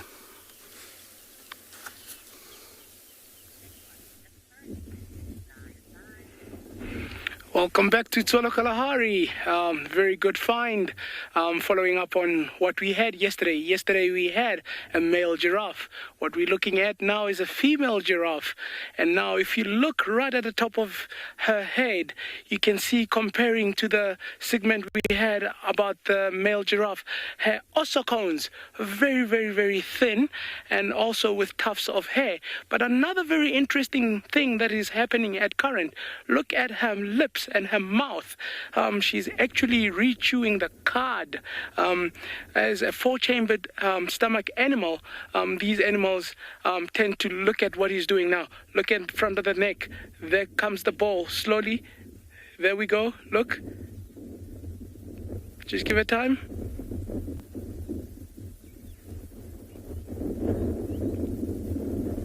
If you look very carefully, it will come up just now.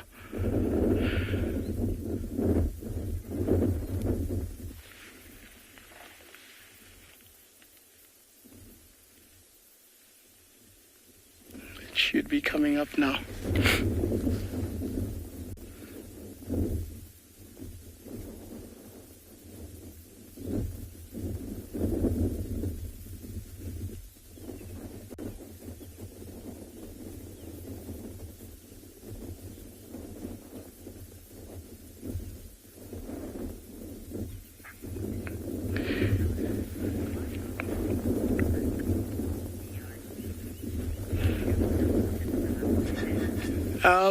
Dion, very good question. It is a genetic thing that you get giraffes with a very pale coloration. It's not really a different species. The only species we get here is your southern giraffe that we get. And also with males, what happens is they tend to produce more melanin, which makes them appear darker with age. As they get older, they'll start darkening out. But this is just a genetic imprint, if I can call it that they are so light. She has stopped actually regurgitating. I was hoping we would be able to see that lump of ball actually coming up, but she's actually moving on now. It's actually a very interesting thing to see it come up, and when they start chewing, because it's a big lump that would come in front of the neck, and when they start chewing, and also when they swallow, you actually see that lump going back down. We are going to lose her. It looks like she is interested in, there's 2 youngsters in the distance there, and that's what she's keeping her concentration on, and that's where she's going to be heading now. Just going behind the bushes there. Thanks, Dave.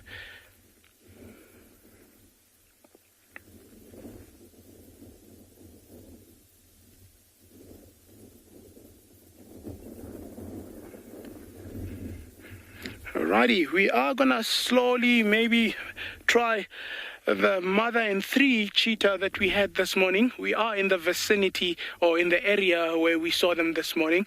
So I'm gonna start moving on and see if we can follow on the tracks where we last left her. Thank you very much.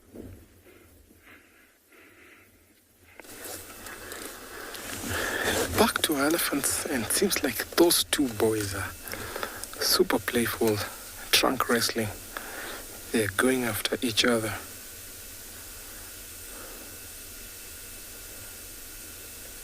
That is one typical behavior a male will always do. And because of that, they're always so much adventurous. While females never do that, and they don't always neck or maybe trunk wrestling. Young males will be so much adventurous. Look at that. This will help them in future. They become big males. And that is typically what big bulls will always do.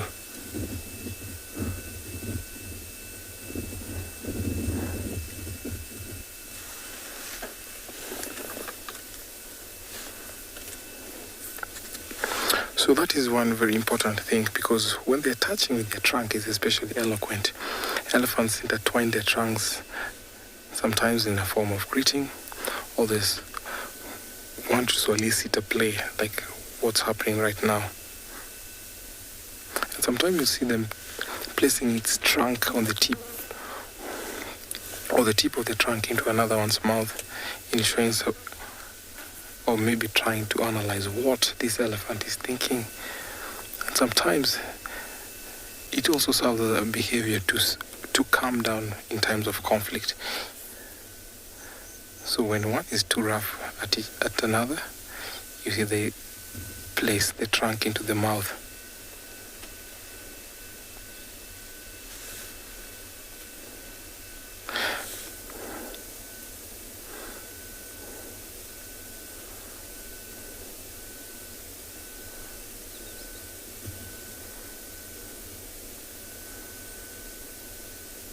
So playful, those 2.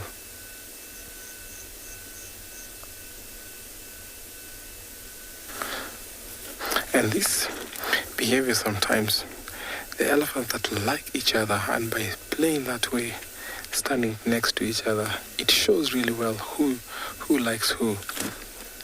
Just like humans, you find in a family there are those siblings like each other, they never leave each other, they're always so playful. It's the same way as elephants.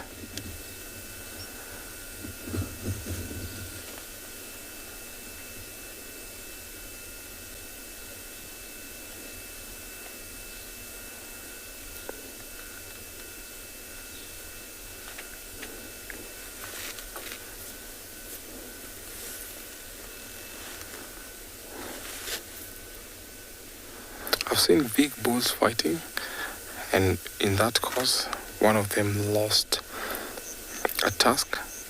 So this will also help this elephant in future as they're fighting over females. But they only have a few years before they leave this natal herd, and they'll later on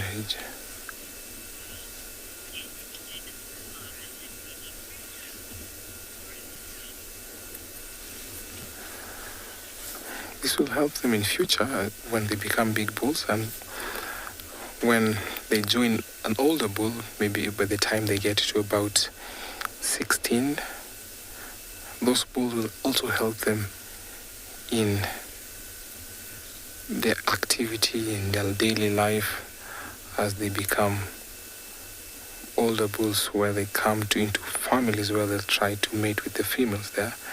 These two bulls are very strong. You can see the one to the right is actually pushing him off. Test of strength.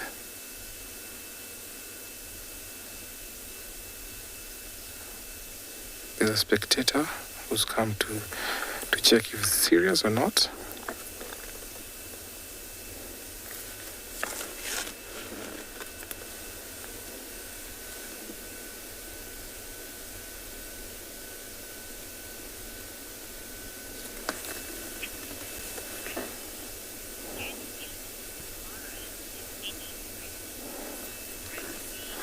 Rusty, thank you so much for your question. Do the elephants in the Mara have any predators? No, these elephants don't have predators here. We have so much food, so lions, hyenas have plenty of other prey that they can always isolate. But always be worried if there's so much predator than elephants. But we have made these families of elephants here are led by females who are very, very much experienced. So these herds or these elephants don't have predators.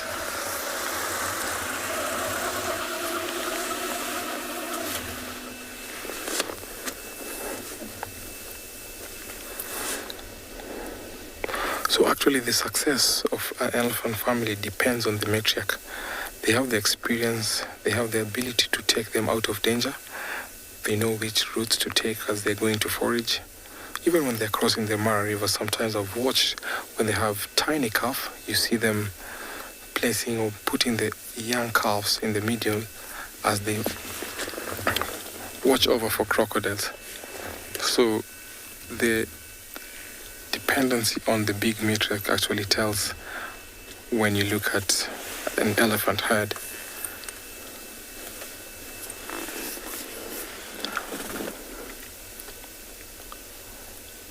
So that spectator has come to join, and it seems like he wants to come and play. There's lots of swallows here.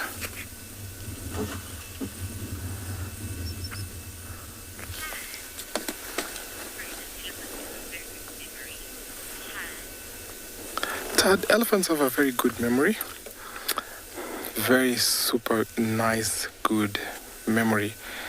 And that is evident because when the young females never leave the natal herd, they follow the matriarch's instinct, they follow the matriarch's understanding and behavior and control, and this will help them in future as they carry on to be future matriarchs of their respective herds.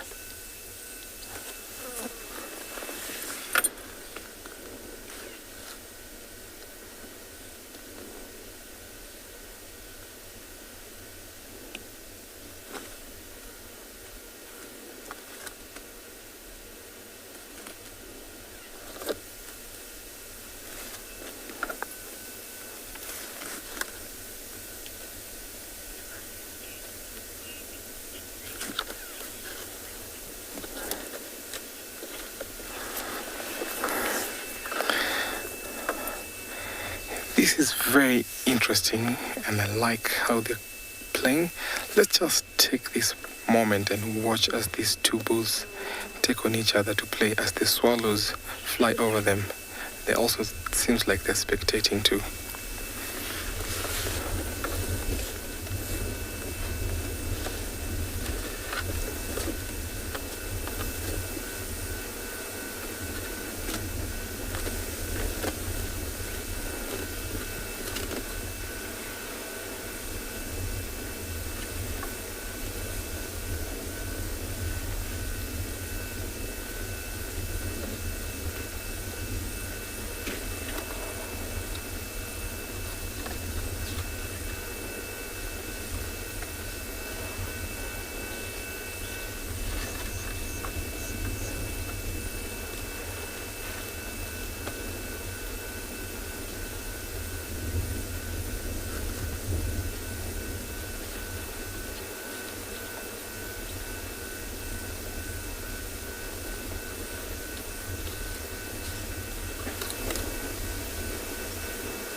Well, thank you for your question.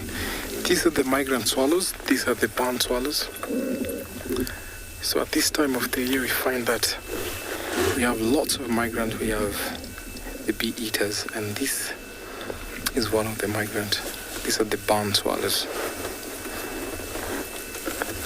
I remember when I was growing up, in the evening when you'll see lots of swallows flying over, we'll be told that it's about to rain. And if I look carefully over to my left, the clouds are heavy, dark, and it seems like it will rain, or some part of the Mara is raining.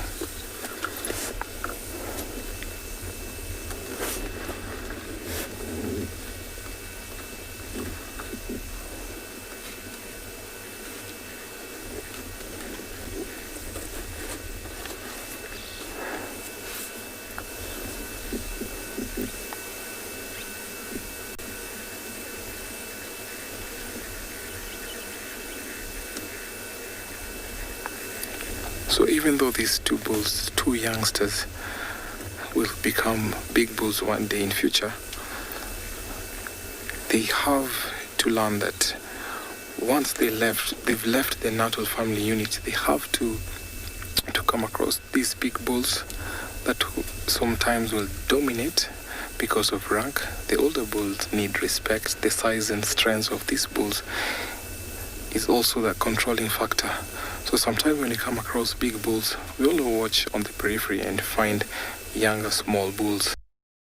Because that sometimes you find in the occurrence of mast, when it's described as when the male testosterone level is high, those bulls end up learning also. So these three here will one day become dominant bulls, and that playful, that pushing each other, trunk curling, will be as a result of dominance in the future.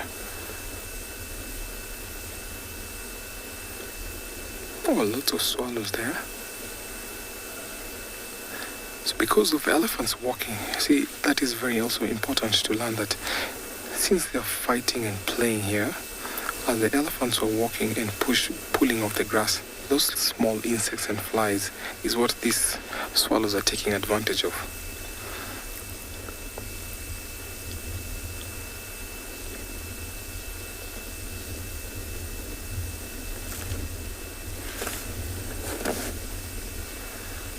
Super playful calves.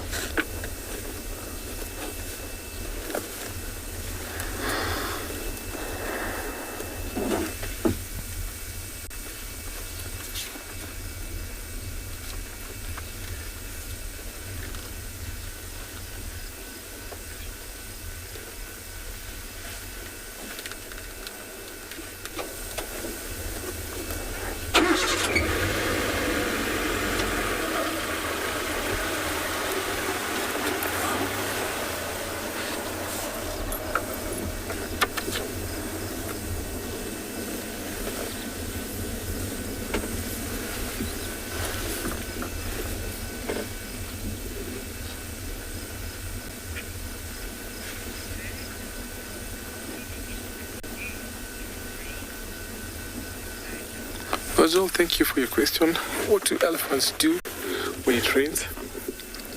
So during the rains, you find that elephants will still be, they don't always go seek for cover. It depends on where the rain has come and found them.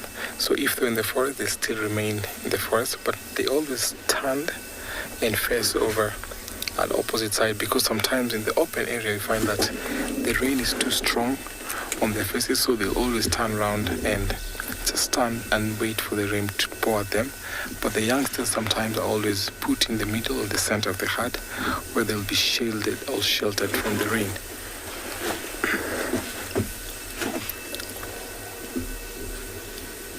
You can see the dark clouds there and the heavy clouds. Giraffes will start to emerging from the forest. So these two species are bulk grazers, and these two play an important role also, because where these elephants have gone through, those forests will become a pathway for other animals, and of course the giraffes are also utilizing the same pathways. So right now you can see the giraffes are enjoying those grasses and the leaves of those twigs. It's always a very interesting behavior when you find two species harmoniously just coexisting with each other and no fight at all, because these two, so the elephant is a browser and grazer, but the giraffe is a browser, and sometimes during the rains and after the rains you find that the giraffes will pick on the freshly sprouted grass on the ground. So these three have not left here. The rest of the family has moved on. So I'm going to stick around with these three and take you over to another live location.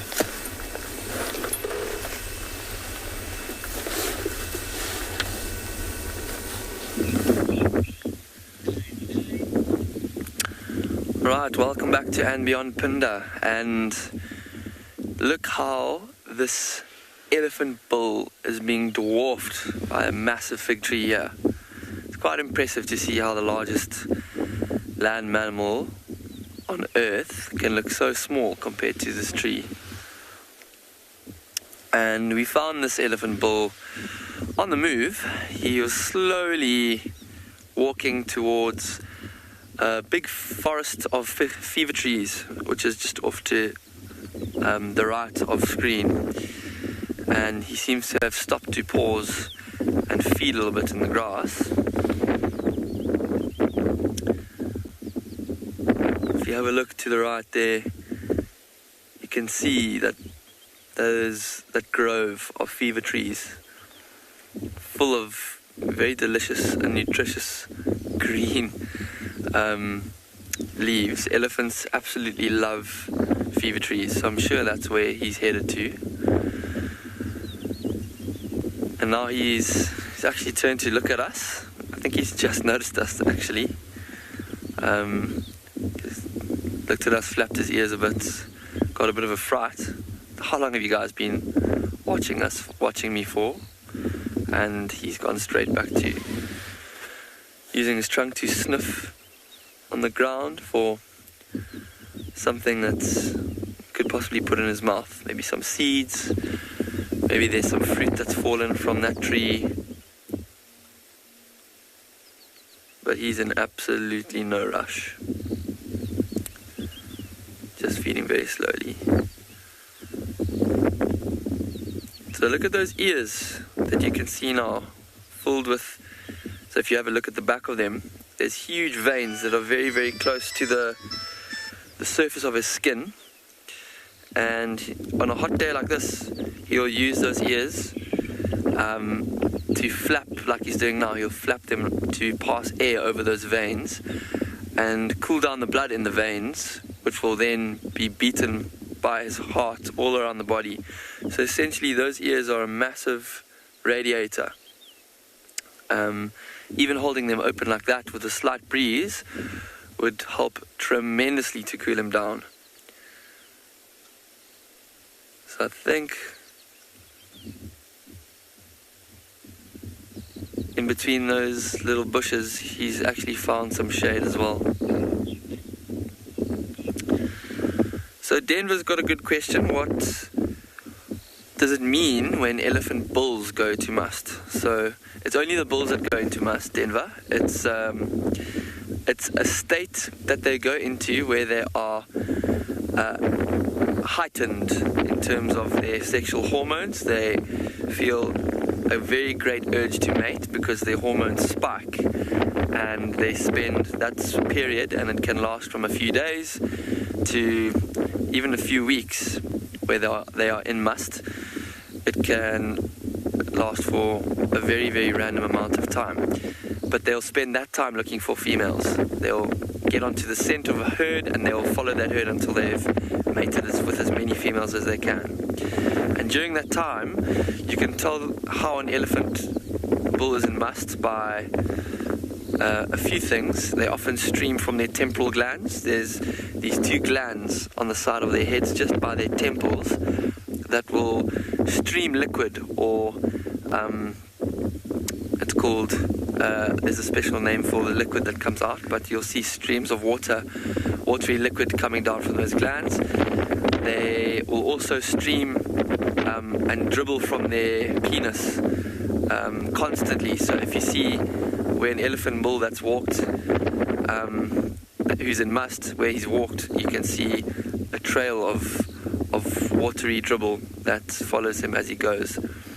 And also because of that dribble, they'll constantly have wet legs. So if you see any of those signs, you'll know that an elephant, or that particular elephant, is in must.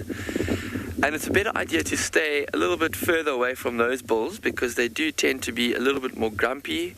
They'll display more signs of aggressive when they're in this state. So we do keep our distance from elephant bulls.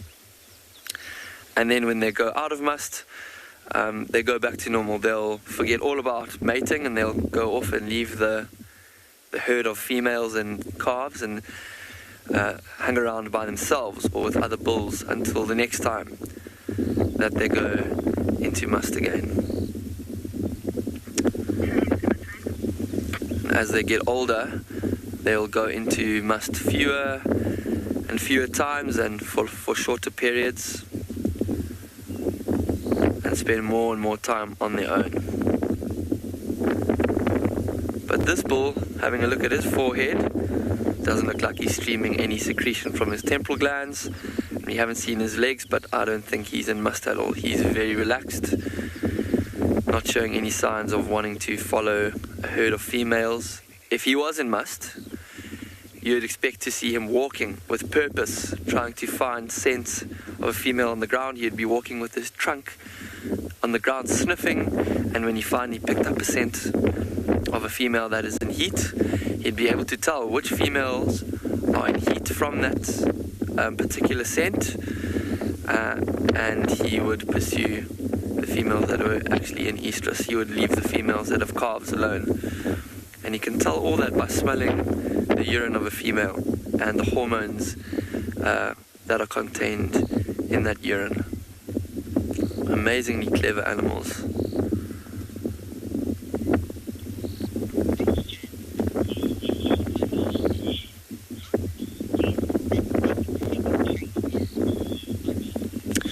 So Monique has asked a very difficult question, but also an extremely fascinating question. She's asked how old that fig tree is that elephant's standing underneath. And it's very difficult to say, Monique, because fig trees grow quite slowly, and I'm not sure if any of you guys know what a strangler fig is. It's a fig that starts off as a creeper that creeps up another trees and eventually grows so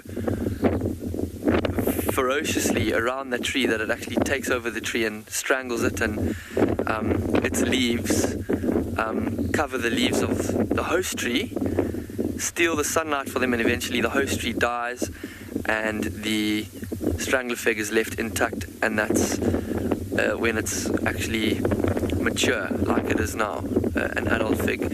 So this tree was once a creeper, and it's strangled its host tree already. You can't see any remnants of the host tree, and it's very tall. It's at least 15 or 20 meters tall. I would say this tree is about 50 plus. It's not younger than 50.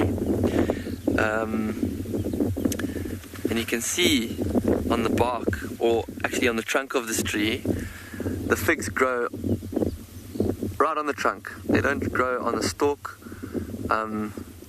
or in bunches like grapes or hang like apples from the branches. They grow straight off the trunk, and this is called a sycamore fig. I often find them growing close to the water sources or water holes or rivers. And they're a very important source of food for a lot of birds, lots of animals. This elephant, maybe after the fig tree has fruited, because I don't think it's fruiting at the moment, would love to eat the fruit that falls down from this tree, as well as a lot of other animals. This elephant seems very relaxed for now. We're going to send you over to another spot to see what they found that side.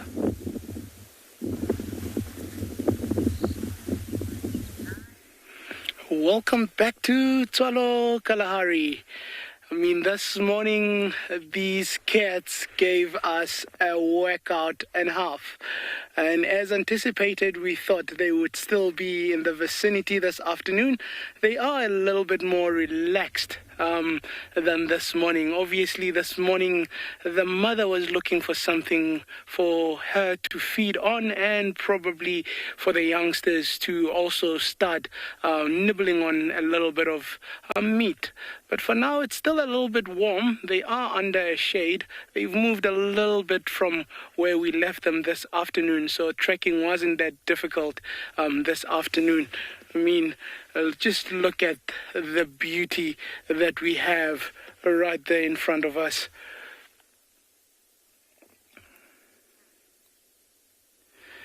I mean, we really didn't get into detail about these cats.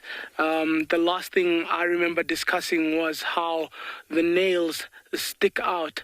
But one would also say, how could I go into such detail without even having to describe what the difference between a cheetah and a leopard would be? I mean, I just went right deep into it, but it was because of the trekking that I was showing how they walk and so on. And now that they are a little bit relaxed, if we look onto the female there, you can see her spots are actually true spots. They are very rounded and solid spots. And if you look at the facial features, if she does turn this way, we'll have a look at that just now. You would see she's got two stripes, as what they refer to as tear marks, coming right from the corner of the eyes, running down almost to the mouth or past the nose or the nasal cavity to the mouth, which the leopard does not really have. And if you look at the spots, your leopard would have more like a rosé kind of a spotting, almost like a half C kind of a thing, or almost patterned a dot or a blotch, if I can call it, where this is actually a true spot. And if you look at physical anatomy, your cheetah is almost like the greyhound, very slim, slender build, very elongated body, thin legs, obviously built for speed, and that's how they actually pierce through the wind, almost being aerodynamic like that. Whereas if you look at the leopard, they are more stockier, bulkier built, and obviously a different hunting strategy there with your leopard, that they would be ambush predators, meaning that they would lie still and wait for prey to almost walk upon them, and they would pounce using those powerful shoulders and legs, and also with the jaws and the canines that they would have. Whereas the cheetah is, now you see me, now I'm on top of you kind of scenario. I mean, these guys are known to be the fastest land mammal, with a 0 to 100 and at just under 3 seconds. So if you had to break that, it's almost looking at 9 meters per second.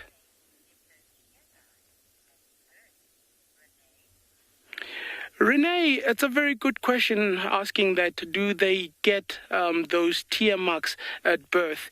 Yes, they are born with those tear marks. But another interesting thing with cheetahs being born, there's something called mimicry, or to mimic. So when cheetahs are born, apart from having those tear lines in their eyes, they would actually look something more like a honey badger or a rattle, as some refer to them, with a very white, tingy black mane running from the cap of the head all the way to the tail.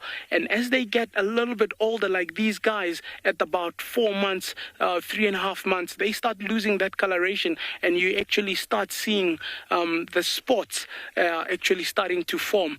And that's just another way that it ensures that these guys obviously do survive when mom goes hunting and leaves the little young ones behind. Obviously, a rattle has more potential threat seen from afar than seeing a cheetah cub that would be vulnerable and defenseless. And that's why they would mimic something slightly different than what they are. That's why these strategies are there in the wild or in Mother Nature.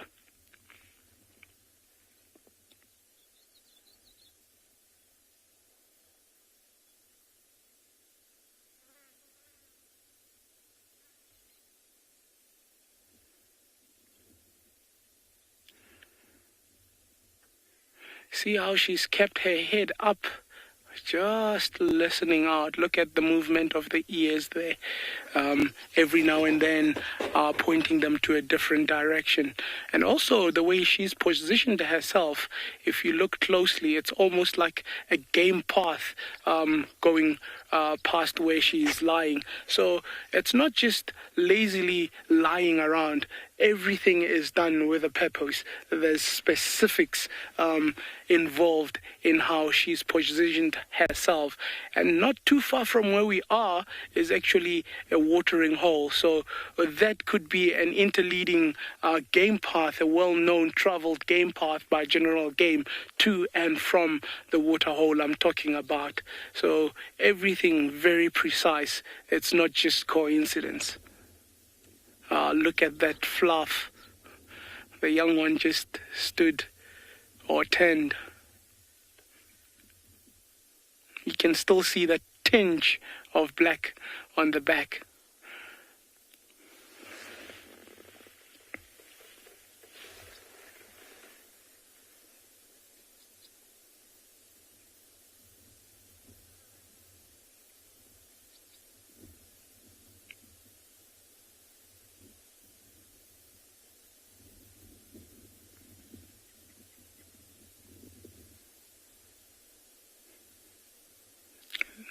Again, focusing the ears.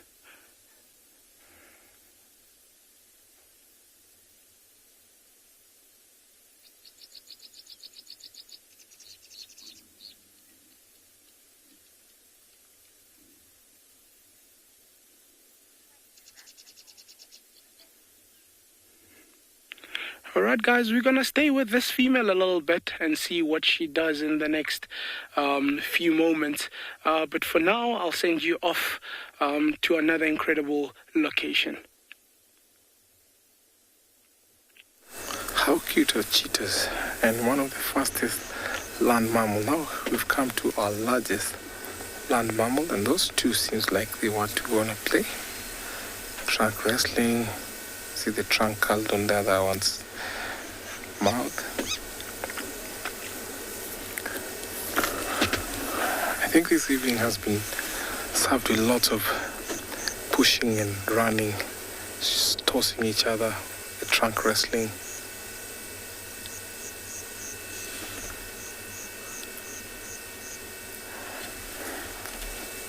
Well, their mother is busy trumpeting over in the distance.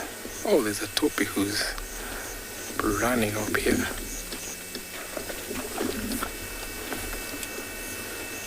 I don't know what the topi saw.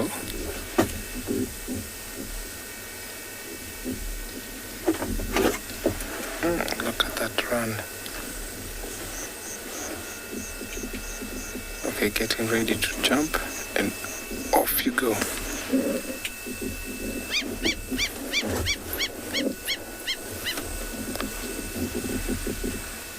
Maybe something spooked him, you never know. So sometimes when you're seated watching amazing elephants or maybe something else, you just happen to see another species just come along the way. Just like that little topi that came our way. Seems like something scared him. not quite sure what scooped him.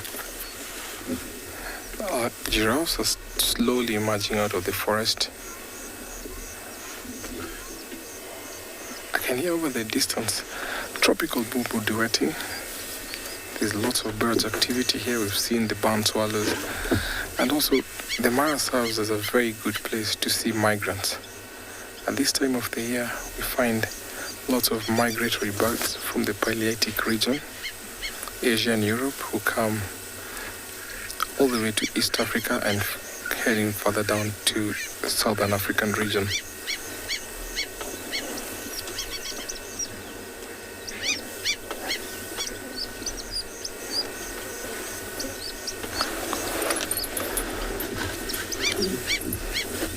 There's another bird going loud and noisy. I think that's the African water lapwing.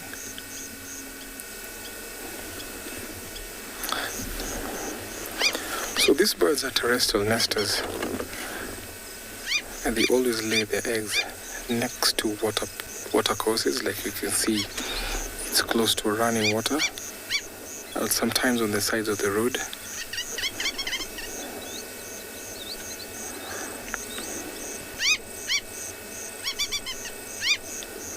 And I think they might be guarding the nest somewhere there. And off they go. Wow, a lot of activity this evening. So, this is one place that I always come and enjoy being here because of elephants and other herds that comes to eat here.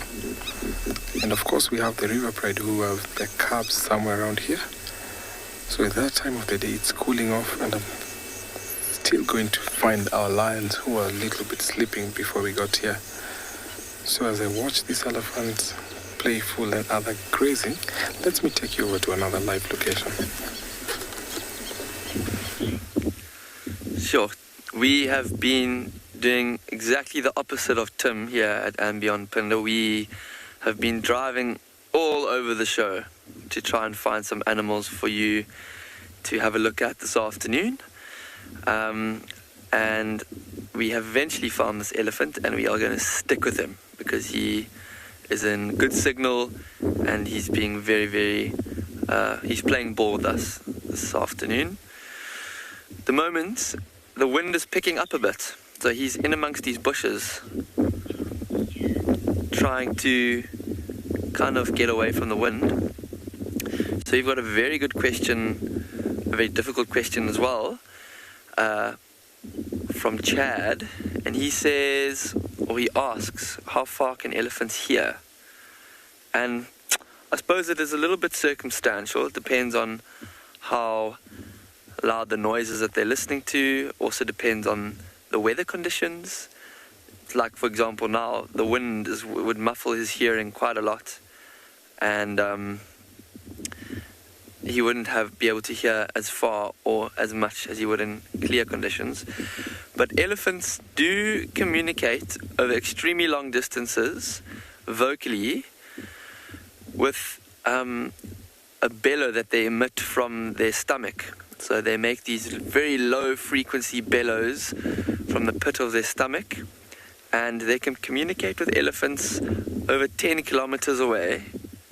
Well, sorry, I'll get back to you on that. I think it's about 10 or 20 in some areas, but I think it's further in other areas like the Namib Desert. I think it's like up to 80, 90 kilometers. But it's called infrasound, and they actually feel the vibrations in their feet of those low bellows. But it's a very far distance that they can hear that infrasound. With their actual audio, their ears, I'm not 100% sure. They do have much better hearing than us, but I wouldn't be able to put a distance on it.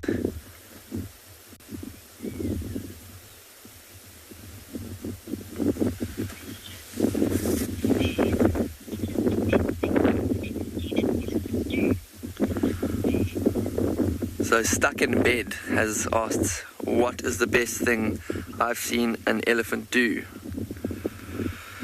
And sure, I'm going to have to think about this for a little bit, but I've seen lots of amazing elephant sightings on Phinda in the north of the reserve, where they live in this very, very special habitat called sand forest. And I've never seen an elephant push down a massive tree like this fig tree before, but I've seen them push down trees that are almost as big, and it's always an amazing thing to see an elephant push down and hear the sound of a tree being crushed by an elephant. I've also seen an elephant asleep on its side before. I was walking in the bush and I came across an elephant fast asleep. I thought it was actually dead. But it was not, it was asleep. But I have heard of my friend the other day came across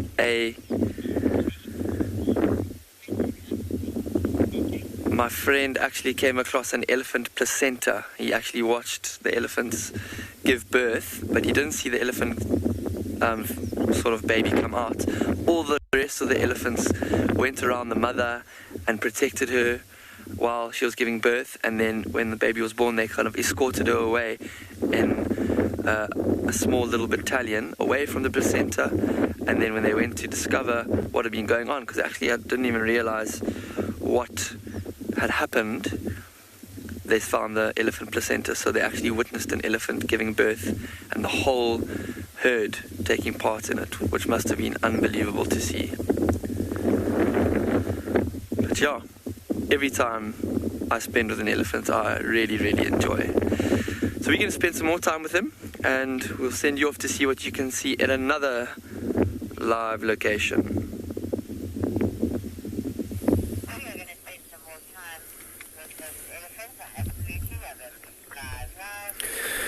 Welcome back. So I've spent most of the afternoon kind of going between watering holes and haven't been quite so lucky. So I was on my way back towards the Birmingham Pride to see if they might start moving around as it starts to cool down, and thought I should definitely try and pop in to where we left this lioness and her two cubs this morning.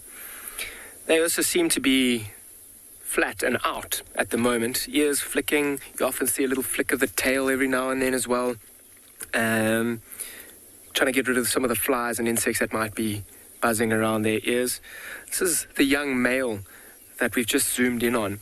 He's looking fast asleep. Flies are irritating him, but not enough to get him up. Sometimes you'll see that constant irritation might encourage a lion or a little cub particularly to get up. And at this time of the day, they might be becoming quite playful. You'll see them maybe get up, start playing with each other, then trying to wake mom up. The little lioness at the back there, you can see the spots on her back legs. I mean, lion cubs are born quite spotty actually, and that's all for camouflage when mom leaves them when she has to go and hunt. And I'm sure this evening this lioness is going to have to go and hunt. She hasn't eaten in a couple of days, and last night she did in fact join up with the rest of the pride, and then she pulled back out. So she's going to have to do it all on her own. There's not going to be anybody helping her. But to get these little cubs up to about 7 months old as a first-time mom, this Birmingham lioness has done an incredibly good job. She just keeps getting bigger and bigger every time I see her as well. She's about 4 years old, and for a lioness to be that old, raising her first cubs, all of them successfully, is an incredible job. Just see the light on her tummy starting to fade. A couple of the cubs are getting, little male's moving his head around. Little sister's tail flicking. All I'm waiting to see is maybe a yawn or a stretch. Those are really good indicators to let us know that they might be getting up.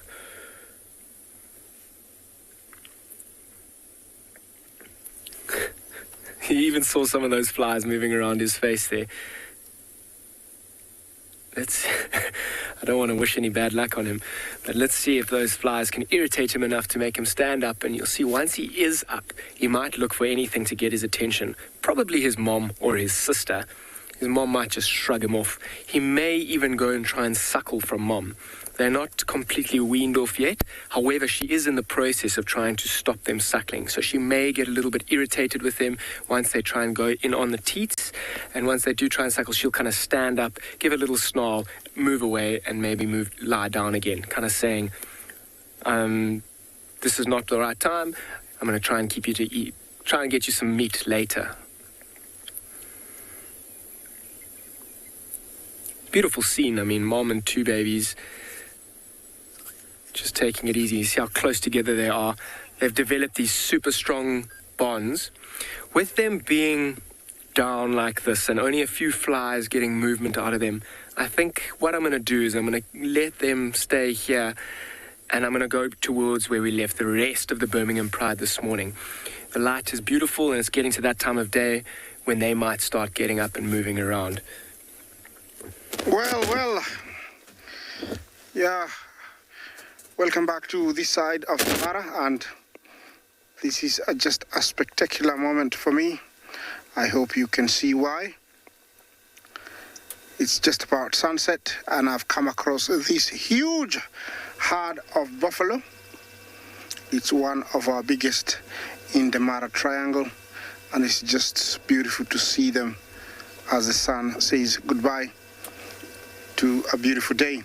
These are the Cape Buffalo, and this is a breeding herd, which is, a mixture of females, young ones, half-growns, and everybody else. You can hear the young ones mooing, just like cows. Of course, every time I say that, they go quiet. Yeah, the Cape Buffalo is a native of Africa, and it's found in some parts of, Uganda, basically from Kenya all the way down to Southern Africa.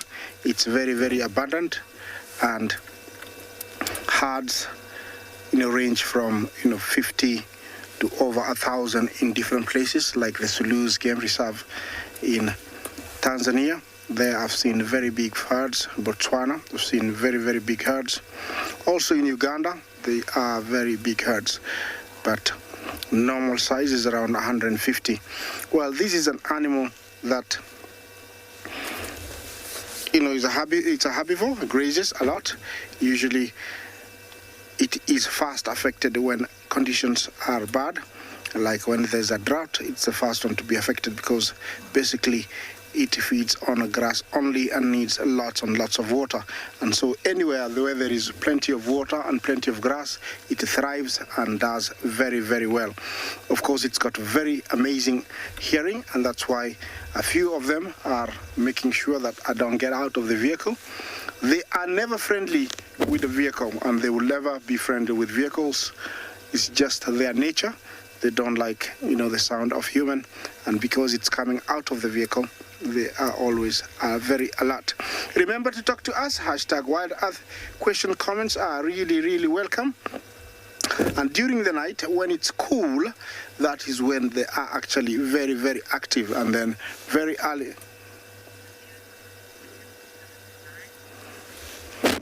Yes, they're very active at night, and then very early in the morning, they will have a rest to enjoy the morning sun.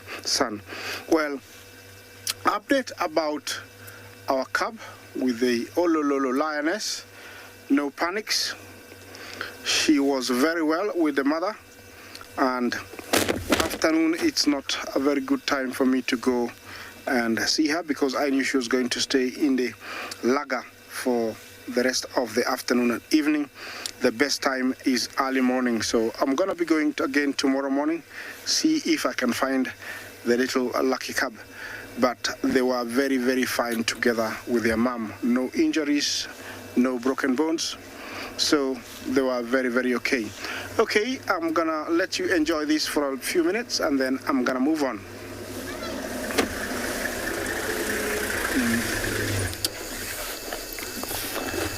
So from the other side of the Mara, we've seen some buffaloes, and now back to where we are a little bit earlier. These lambs were all of them sleeping. They're all scattered. Now they've regrouped, and they've come to a common place where they seem like they are planning on what to do next. I can see some adults have come here. So this river pride has those two male sub-adults who seems like they're being growled at.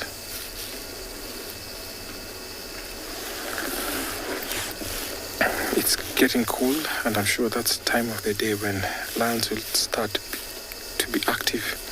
So our river pride tried to hunt this morning. Remember when I told you I got here this morning and they were all positioned on the road. It looked like they were chasing after something, but then it got away. One of them tried to go, but the rest kept on sleeping here. So we've come back and found them sleeping. And now it's because it's becoming cool, they now want to go on the activity or maybe for a hunt. You can see those tails wagging.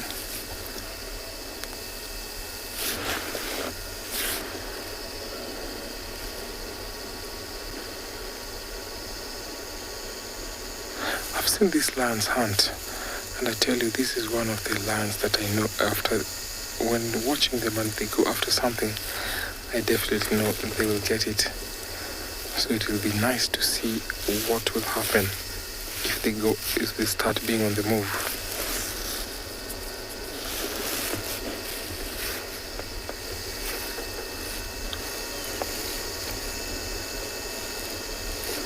I can see some tortoises over in the distance watching these lions. But when predator has been seen by prey, they always ignore. See the tortoise walking over in the distance and they're looking very skittish.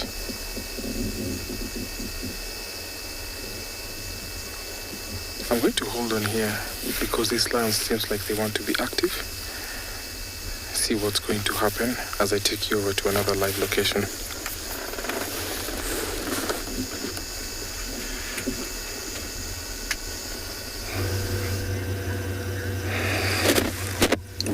Well, this is one of those moments when you just need to take a breather, have a glass of water of any drink of your choice, and just sit back. If you love coffee, just have it and give it a bit of your time.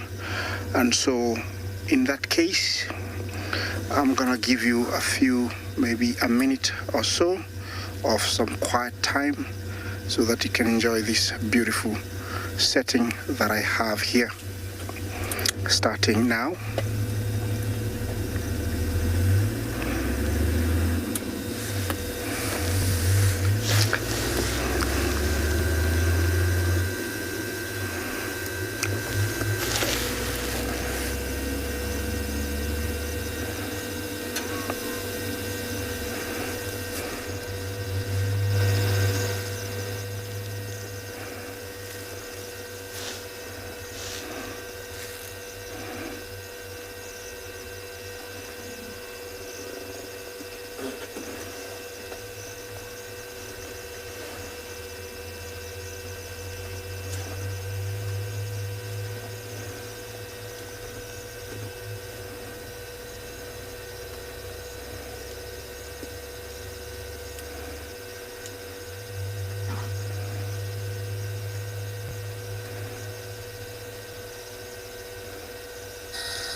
Well, it's just amazing in a moment. It's beautiful. So as I move on, I'm gonna let you enjoy it a little bit more as we take you to another, live, safari location.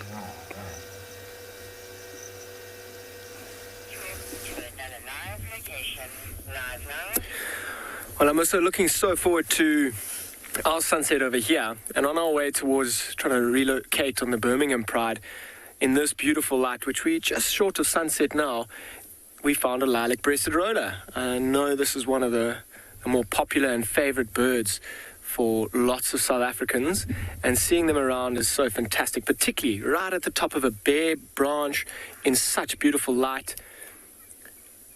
They are stunning birds. I mean, right from that perch, he's constantly hunting. You see how his head's turning around, turning side to side, looking down into the grass, looking for any kind of movement from insects, like grasshoppers or anything flying around. This is actually in the middle of their breeding season as well, and they can be super aggressive towards other birds coming into their areas. I wonder if this one doesn't have a nest somewhere around. He'll have a nest in a small hole in a tree where they'll lay their eggs, and both parents will do a really good job trying to protect the nest from other birds, snakes. They can be super territorial. I mean, at this time, there are also a few birds like cuckoos who will try and get into their nest to lay eggs and get these rollers to maybe even bring up the cuckoo's young. And it's behaving. It's not even worried about us at all. Birds can often be a tricky one. You stop, you see a beautiful bird that I want to show to all of you, and it'll fly away very quickly.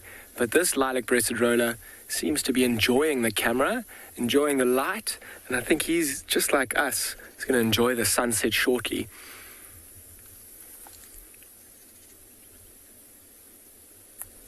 Just watching, it'll be fascinating to see him or her swoop down and steal a little insect. So I'm going to continue on my way to try and find those Birminghams. I can actually hear in the distance a few impalas alarm calling. I don't know if you hear, did you hear that?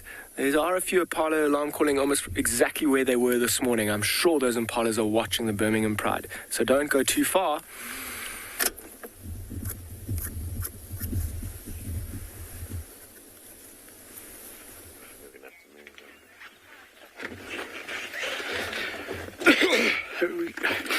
Just moving around, the cheetah cubs and mom are mobile.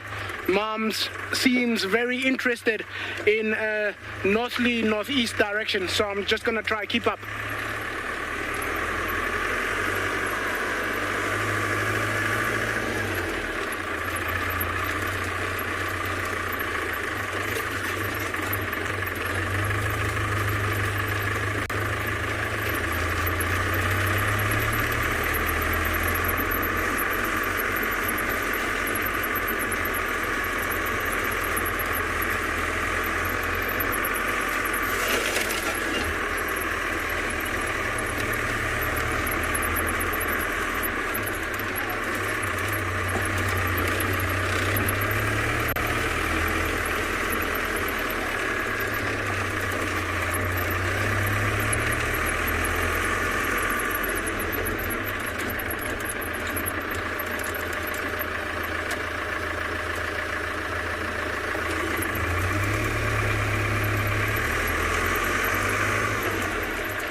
There she is, still reassessing.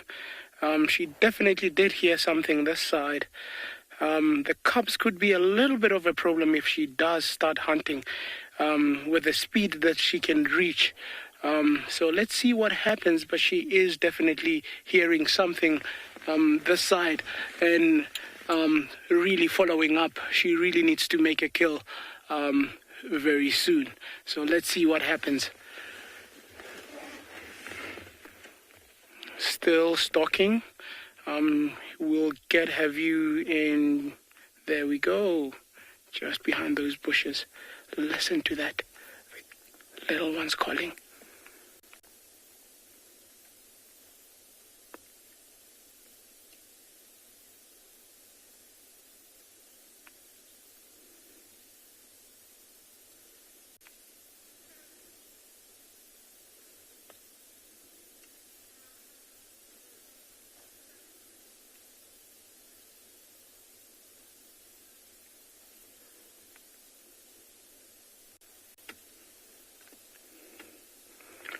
It is quite a big ask for them to try and keep up. You can see they're almost running to try and keep up with mom, which is a very energy-consuming task for them. Gonna try and move a little bit forward also and see what happens.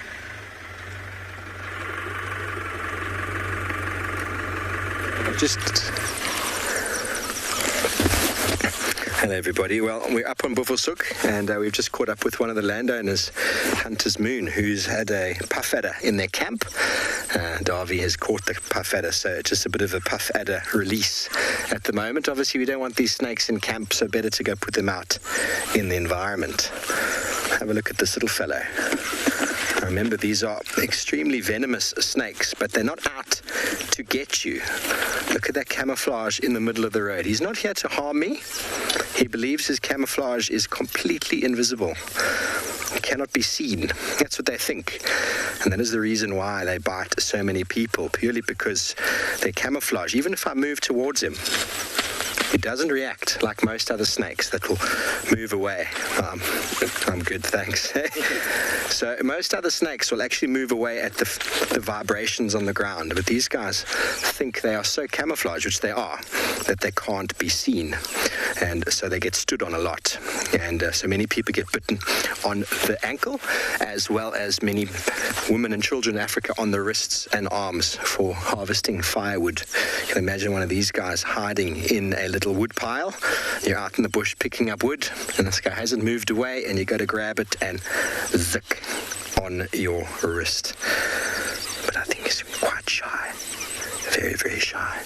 Nice and cold. Have you kept it cold, eh? Yeah, I kept him in the shade. Yeah, I kept him in the shade. Don't be scared, everybody. This snake is not likely to just jump out at me. Obviously, snakes bite in defense of themselves. So as long as I don't poke it with a stick or try and grab it with my hand or do anything negative, it's just going to sit there in its camouflage position, doing exactly what they do best. And can you imagine if that was in the bushes there? You wouldn't see it. I've stepped over, I don't know how many. On trail, I've been reminded, or I've been told by people 3 people back that there's a snake, and we've all stepped over it, gone back. Oh, there we go, puff adder. So how amazing. This little fellow is going to go back into the wild.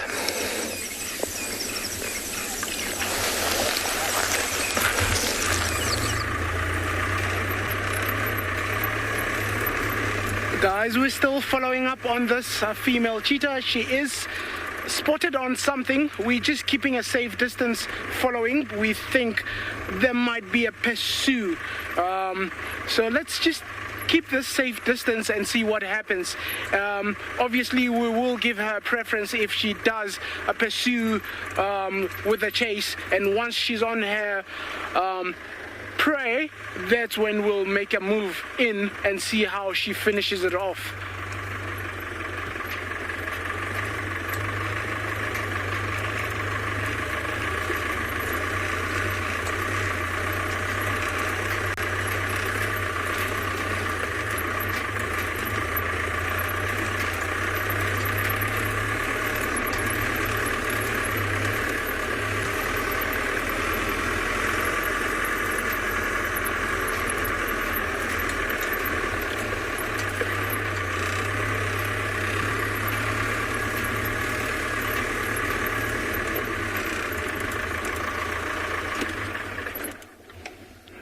Now look at the posture, the way she's walking, shoulders very stealthy, forward looking ears, and she's looking everywhere. She definitely did hear something this side, and that's what got her interest in the first place, this side.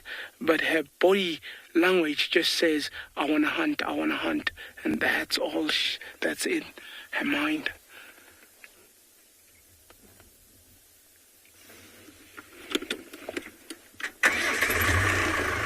Let's keep moving and just following her at the safe distance.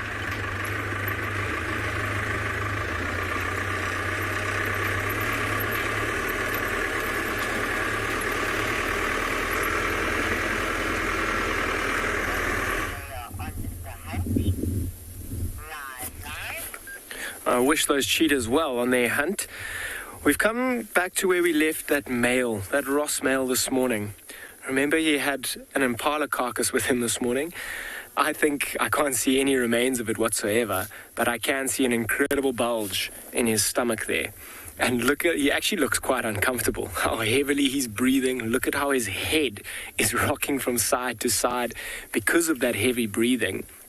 And you'll see he's breathing so quickly to almost, with such a big tummy, it can put quite a bit of pressure on his diaphragm, so it can be quite uncomfortable. You'll also see he'll have like a restless sleep because of it as well.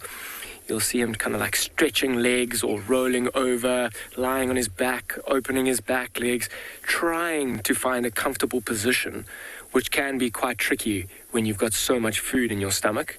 He had a full tummy this morning already, and then proceeded to devour an entire impala. And you'll find he probably would have eaten almost all of that impala, including the bones. He would have left the horns. It was an impala ram. I can't even see those around. I wonder if maybe not in his slumber like this, a hyena could have come through, quickly picked it up and run away with it. And if there wasn't much to lose, he would have let that happen. He gave a sort of like a mumble earlier, almost telling us that he was kind of warming up to roar.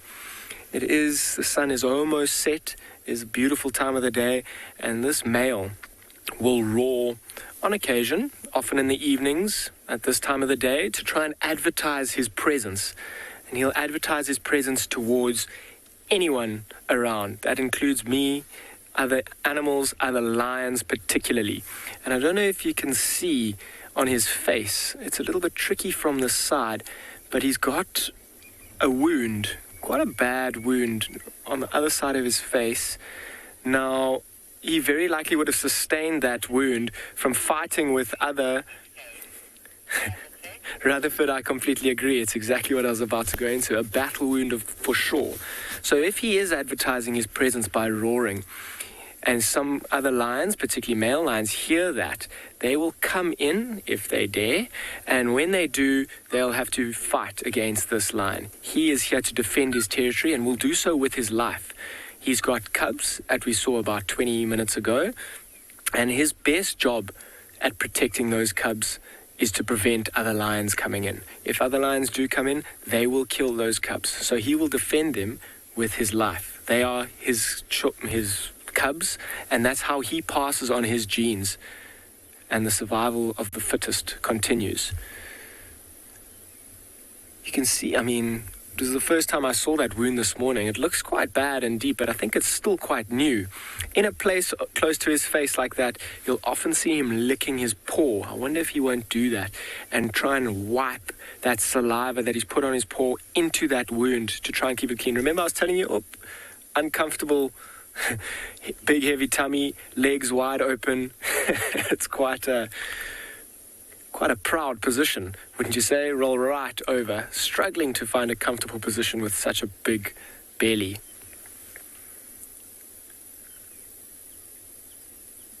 Still breathing super heavily. Look at the size of those paws as well. When he's defending his territory and the rest of the pride, he'll use those paws almost like boxing gloves and to try and fend off other lions. So I reckon that wound on his face came from a blow from another lion with similar sized paws. I'm going to leave him here. I'm going to be keeping a good ear out to see if he does roar, but the Birmingham Pride was left not far away this morning. Let's see if they are up and about.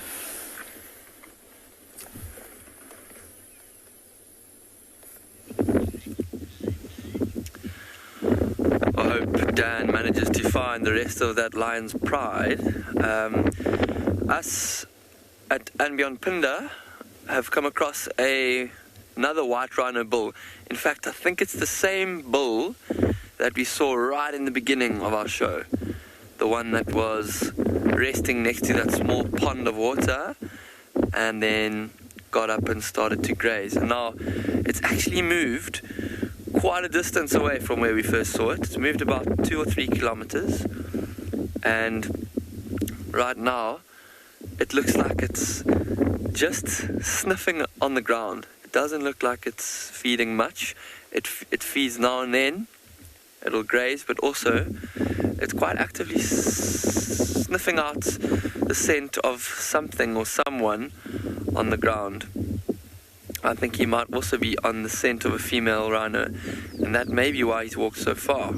He wouldn't have needed to walk so far if he was simply feeding. There's lots of grass around. But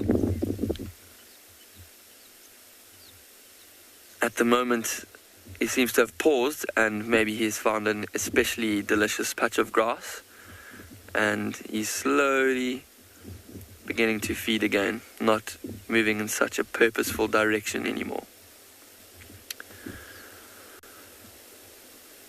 So have a look at those ears as they swivel around and try to catch every single sound that he can from whatever's around him. White rhinos are almost close to blind. They have a very poor sense of sight.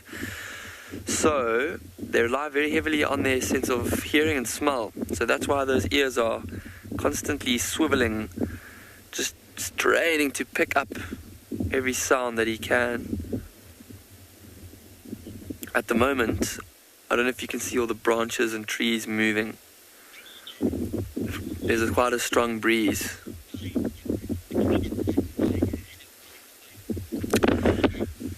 So C-Mac has got a good question, and she's asked about the size difference between a white rhino and a black rhino. And white rhinos are the bigger of the two. White rhinos can almost weigh, I think close to, almost a ton. White rhinos can weigh up to 2 tons. The male weighs about maybe close to 2. There's a female will weigh just less, maybe 1,500 kgs. But a black rhino male probably won't get more than 1.5 tons, so 1,500 kgs. I don't know what that is in pounds, but a black rhino cow would weigh just under a ton, I think. So almost half the size. And there's a lot of other differences between black and white rhino as well, apart from just the size difference. You see this rhino's sort of broad lip as he's feeding there. It's very wide, and it kind of maximizes the amount of grass that he can snip off or pull out of the ground with one bite. And that lip structure is very significant in the difference between white and black rhino. Black rhino have an extremely hooked lip, almost like the beak of a parrot, and that's less for grazing grass and more for just plucking and manipulating small twigs from branches of trees into his mouth, because black rhinos don't eat grass at all, they only eat trees. So the size, the food preference, the structure of the lip, and also just the general shape. This white rhino has a big hump over his shoulders and a straightish back. Black rhino's profile looks very, very different. They've got almost like a big dip in the middle of their back, and their head is held quite high on their shoulders too.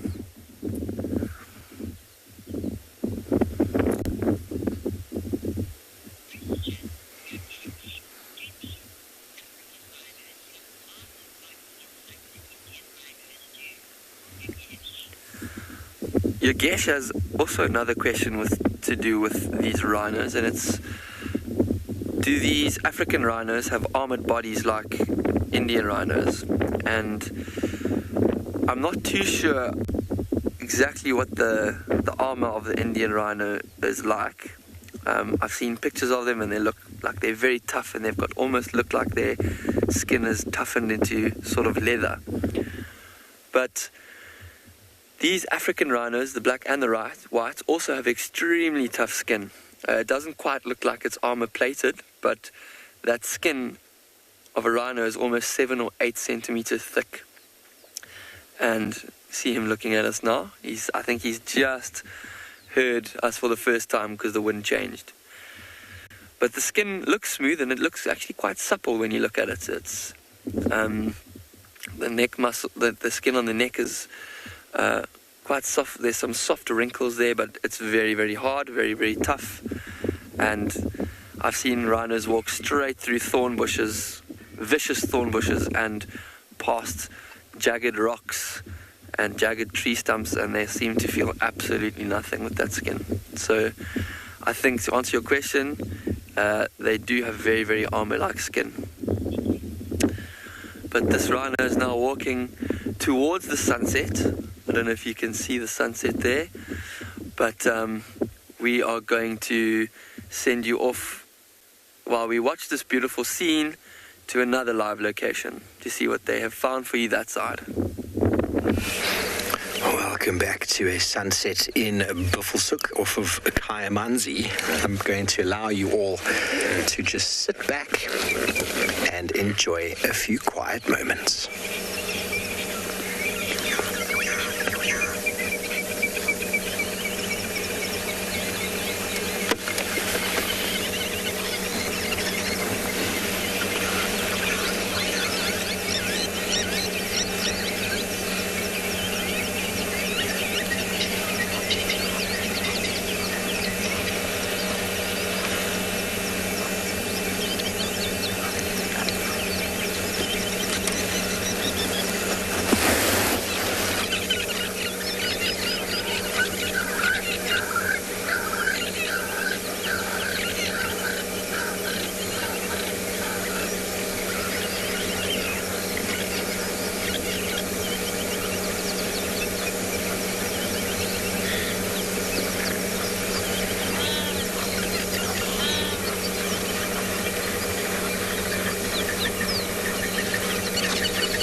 The earth is definitely rising, and the sun is staying in the exact same place. Why don't you all send through a little one-word tweet?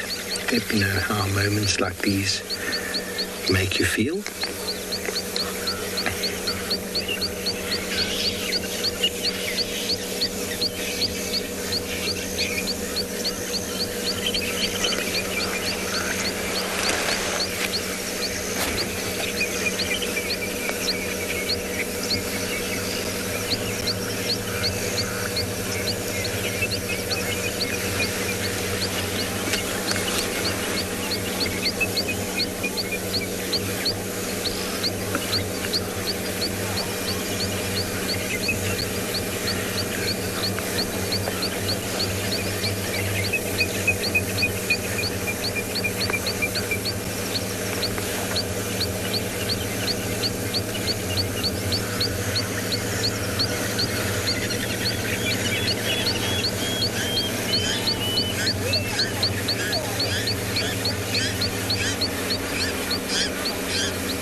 says serene. It's most certainly serene.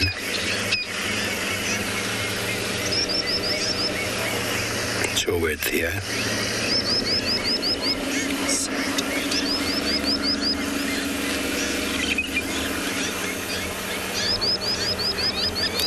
Theo's is serendipity.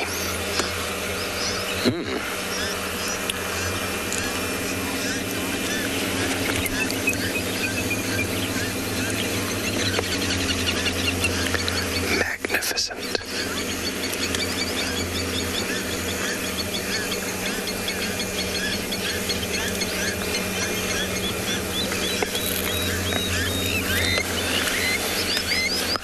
Girl says it kind of feels like home.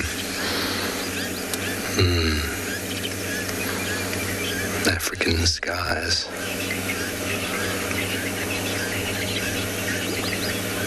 But they still amaze me, each and every one.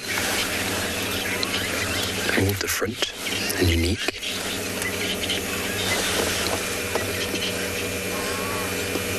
Many of the guests I had in the past always used to look at the sky and say things like, but it's just so big. It's just so large. That is wide open spaces for you.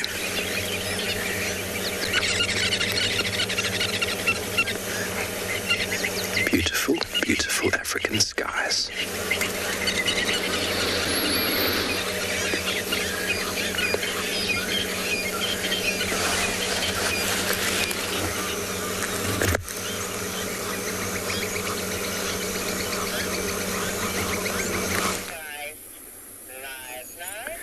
Couldn't agree with you more. Nothing beats an African sunset. And there's that sun setting up for us. Beautiful, great big ball of flame. And what makes the sunset even better is have a look what we're watching here. Is the rest of the Birmingham Pride. They're all starting to wake up and roll around and yawn and stretch. Now this is how one would like to spend a Friday afternoon.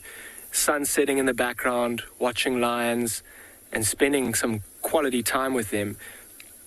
I'm sure as that sun starts to go down, the birds are all going berserk around us. They're going to start grooming. You can see that young white one licking and cleaning. It looks like one of the older lionesses, almost encouraging her to get up. You'll see they'll start to stretch and yawn, and maybe, remember that Ross male we were just with? If he does start to roar, it would be fascinating to see their responses. They're not far away. They could go. He would very likely come and join up with them rather than them go and join up with him at this moment. There's that other young white male. He looks for, oh, little fly. I wonder if he got it. You'll often see them trying to bite the flies and catch them with their mouths. But this sunset scene is probably one of my favorite. Watching lions, particularly a pride that I've got to know and really love over the past few years. These little ones are just full of character. I'm waiting to see that little white one get that mother up. And once those bigger, older lionesses get up, you'll see the rest of the younger ones follow suit. They'll roll over. Tummy nowhere near as full as that Ross male.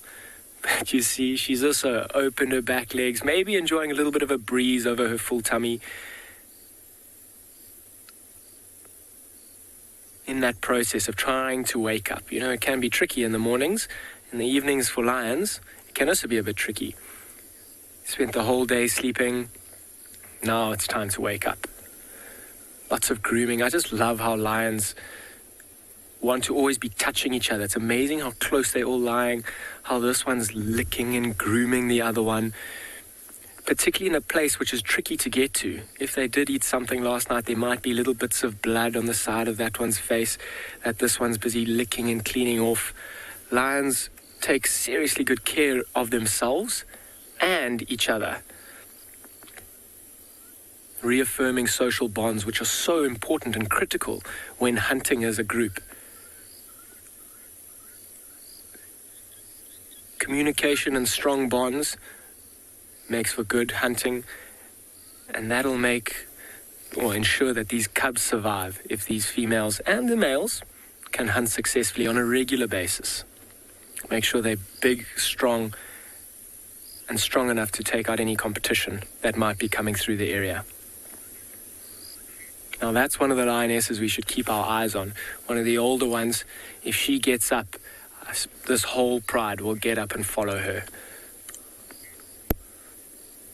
Look at the little white male's tail. Isn't that amazing? The color difference of that tail compared to every other lion. They're all very, very black tails. This one has got a slight brown or maroon tinge to it. Very unique. You can't really see that anywhere else in the world.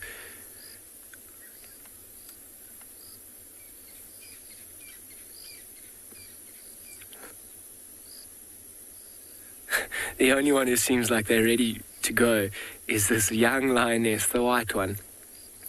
She said she's ready to go, licking herself now. Hasn't worked cleaning one of the older lionesses. I wonder if she's going to finish grooming herself, maybe go and pick another lioness to go and groom. That may very well be her mother as well. So Victor, how often do they hunt? Very good question. This evening, when they get up and move around, they may be moving from one point to another.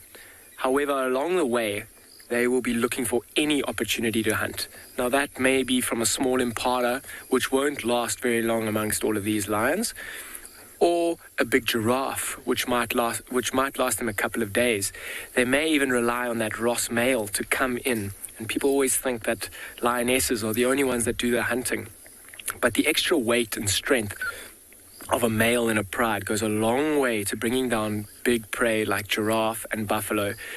And a giraffe might last them a couple of days, which means they won't have to hunt for a couple of days. But if they move around tonight and get nothing, or maybe a small impala, they'll very likely have to hunt again tomorrow morning. They would love to eat permanent or all the time, but they don't have that luxury. Out here, you've got to find your own food, and your food is not easy to find and not easy to catch.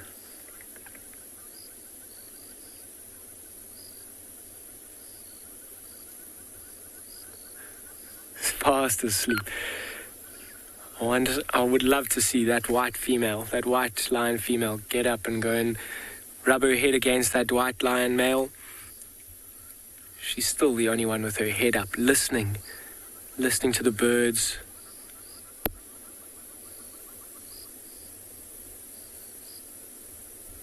Just watching.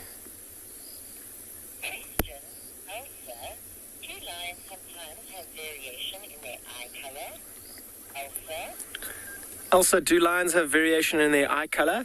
Generally not so much. But as you saw, that white lion, when she put her head up there, she has got much lighter eyes than most other lions. And that's because of this recessive gene that comes through. You can see as well behind her ears, it's not quite that dark black in the top left of your screen that you can see behind the other one's ears. But eyes are generally the same color, but not always. When they do give birth to white lions, their eyes will be slightly different. Quite a lot lighter.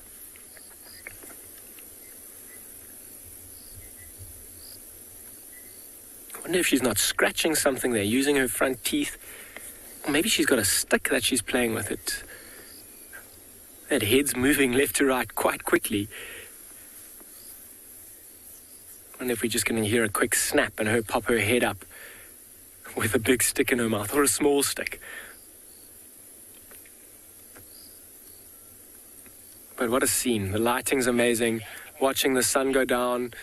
Couldn't think of a better way to spend my Friday afternoon. I hope you're enjoying it at home as well.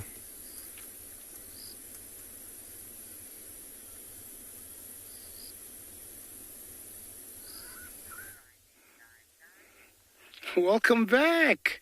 We're back at Tswalu Kalahari, still following on the mother and three. We're talking about the cheetahs. Look at her posture there, now sussing her surrounding. very, very alert. Still looking in the direction of where the watering hole is from earlier. So she's still pursuing that direction, but she's very fixated in that direction. The cubs are still catching up just behind her, soon to enter our screen just now. In 3, 2, 1, there we go, entering our screen there, catching up to mom. They have walked a bit of a distance since this morning, so I'm going to jump the gun here a little bit and say soon it's going to come to a point where they want to take a bit of a rest. But you can never tell these things in nature. It has a funny way of actually playing out. So let's see what happens. Still following in a westerly direction towards that watering hole.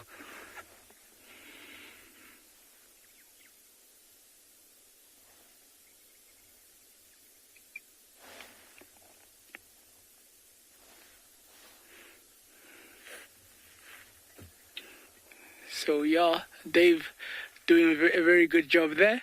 We're going to keep up and see what these cats are missioning about.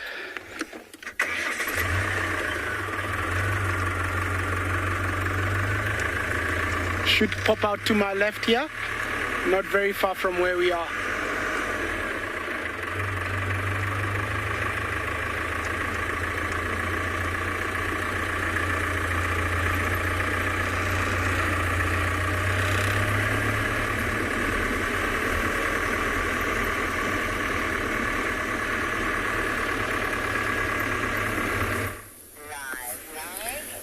Obi, good luck with that follow. I know it can be incredibly tricky to keep up with cheetah when they're on the move, particularly if they're hunting.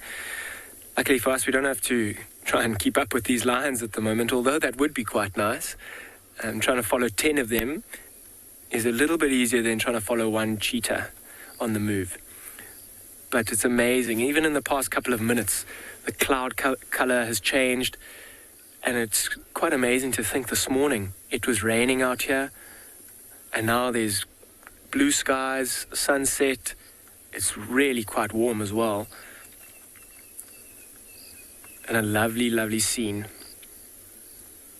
Even that white female, that white lion female, has popped her head back down.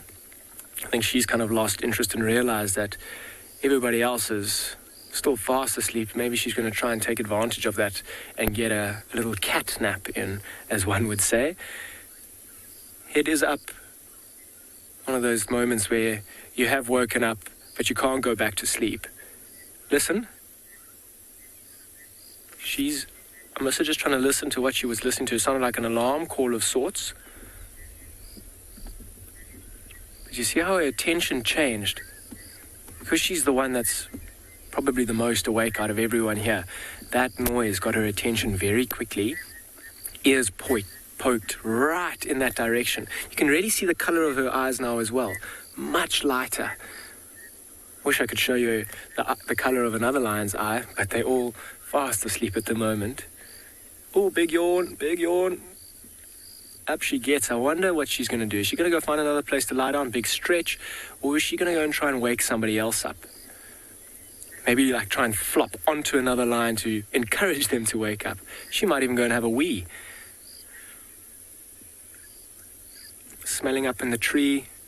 Maybe that's a good place to stretch as well. Let's see if she doesn't try and stretch up in that tree. Nope. Another yawn.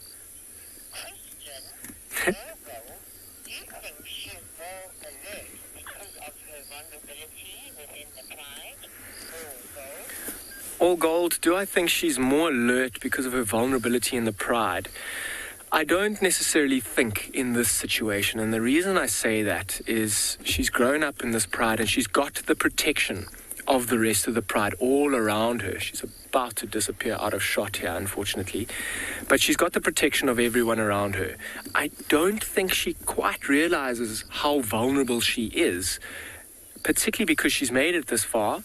and she's had all the females and the males have done an incredible job at keeping other males out. So I don't necessarily think it's like that. I've seen her be often the last one to wake up and move around. So I don't necessarily think so, although it could be an option. Those are good signs from that older lioness. A couple of yawns. Amazing how big her tongue is. Ooh, are you going to get up? Oof, start grooming the other one. Almost like it's convenient. His back leg was right in front of her. She was busy starting to wake up, licking, moving around. Oof, a little roll over. Lie on her back as well. Couple of yawns, a couple of stretches. Let's see if she gets up. It would be great to see her get up because I think she'll be the instigator to get everybody else up. I wonder if that white lioness, I wonder if I shouldn't try and keep up with her. I'm just trying to keep a good eye out to see what she's doing. She's just smelling around at the moment behind a couple of trees. She is in fact going to the bathroom, so I'm going to let her do that in her own privacy. Another one has got up. Gonna walk over to the same old lioness. That's very likely her mother. Oh. You know, a little rude awakening is not always the best thing. And sit on her face. That's one way to try and get your mom or aunt up. Try and sit on their face.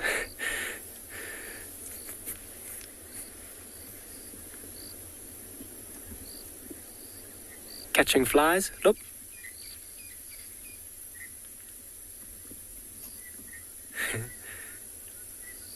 Oh. Almost looks like a half-hearted job. I wonder how many times they actually are successful in catching those flies. Little scratch.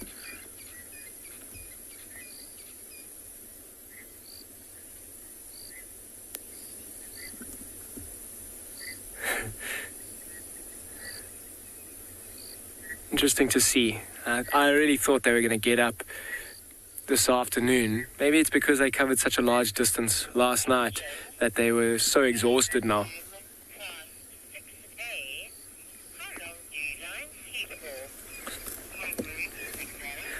Homeroom 6A.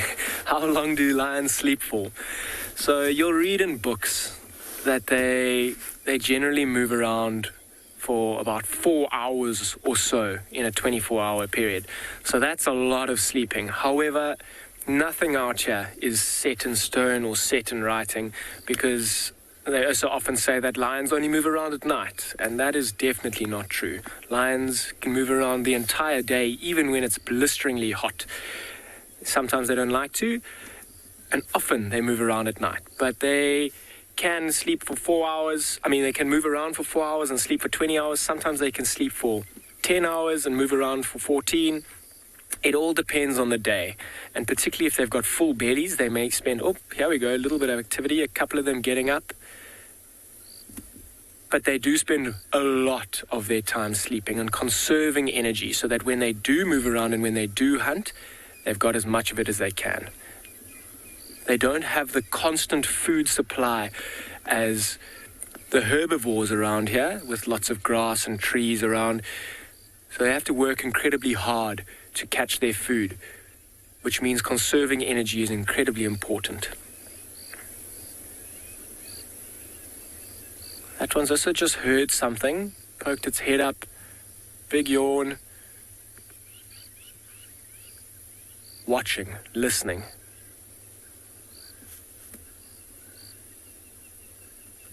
Listen, did you hear that little contact call?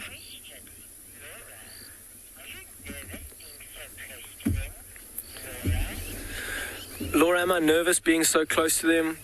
I'm not nervous, particularly because of the behavior that they're showing me.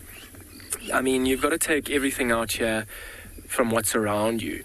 And if they were uncomfortable, they would definitely let me know. And if they gave me a sign to show me I'm too close or that I shouldn't be here, one might get a little bit nervous, but then you understand that you're getting too close, you stop, you give them their space. I'm on their terms. I'm guided by what they tell me or what they body language and their behavior is telling me. And if they're lying around comfortably doing exactly what they would if I wasn't here, then I'm feeling very comfortable and not nervous at all. See, all of their heads are up now. I think that one contact call got all of their attention. Lots of grooming now. Even the older lionesses are up, grooming, licking, cleaning, all part of a social ritual to reaffirm their social bonds, bringing them closer.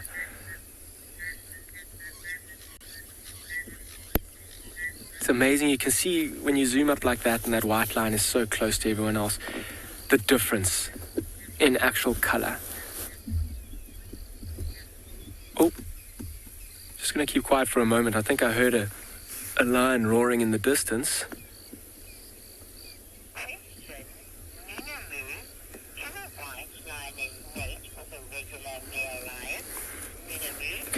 Minamu, can a white lioness mate with a regular coloured lion or a tawny coloured lion? The answer is yes, and they will. And this white male, let's try and just swap the situation here, if I may, in using the white male mating with a tawny coloured lioness. He will, if he gets to an age where he is in charge of his own pride, very likely with his brothers, and he mates with a regular coloured lion, depending on the genetic form of that lioness, will determine the colour of their cubs.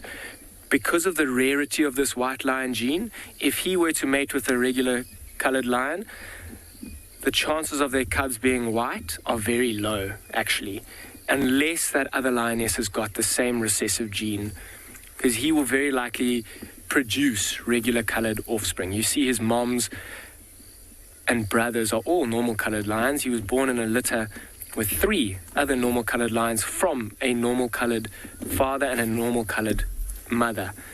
So yes, they very much can. But if you put a white male to mate with a white female, they will produce only white cubs.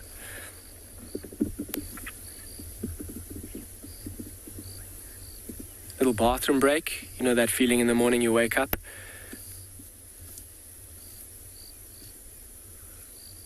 The scratching, ensuring that that scent is actually well and truly in the ground.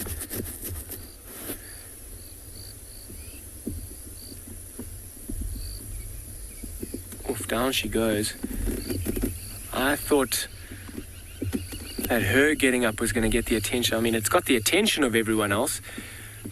If she had maybe moved on a little bit further with some real purpose, I think everybody else would have got up and followed her. Bless you. I was that sneeze and the other lion kind of pushing his head away, saying, "Don't sneeze on me."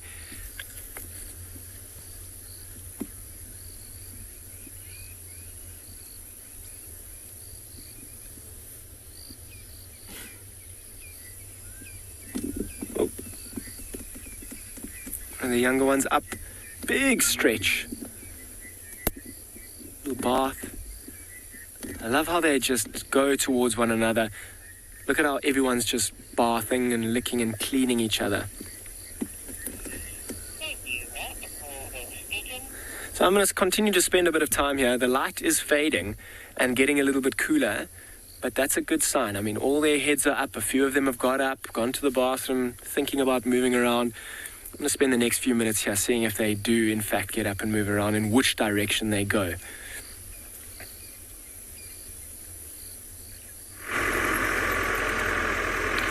Welcome again back to Tswalu Kalahari. We almost by the watering hole that I was just telling you about, and the female is still pursuing that direction.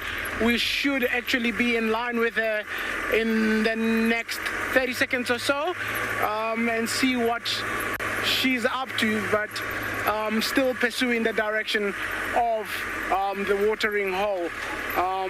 If you look to my left, we should have her right now, and the cubs are just still catching up. It's gonna be a very interesting one to see what is lined up for her at the watering hole. these cubs are really, really exhausted. You see it every time the mother stops and they stop. All they want to do is just sit. But look at her posture. Hasn't changed one bit. Ears forward, hunched shoulders, and she's still searching.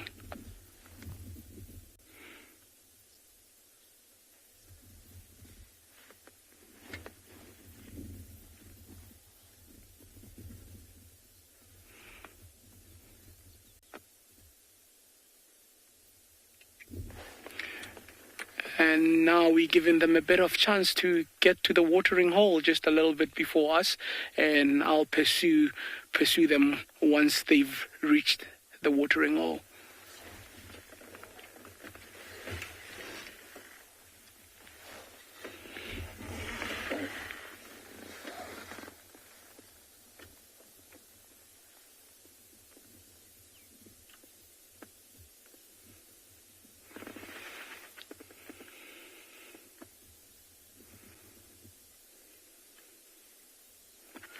I am going to be moving a little bit forward just to see what they are up to. They almost a few, I'd say 100 meters or so away from that watering hole ahead of us. There we are. Thank you, Dave.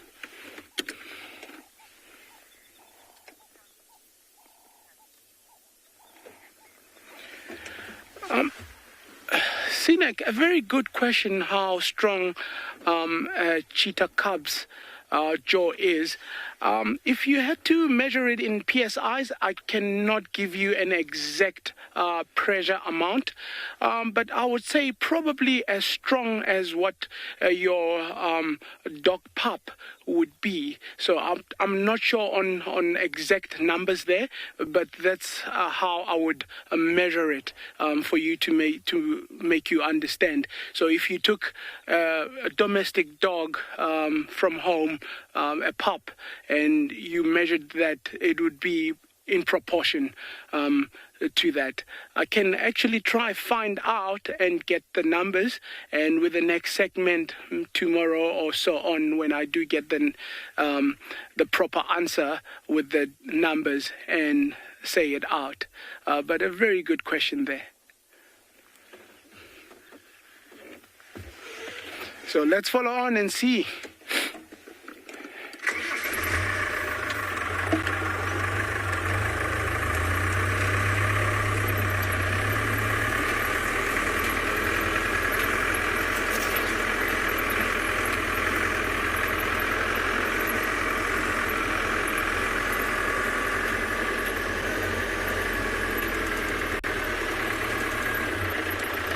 Jesus Christ. Hold on.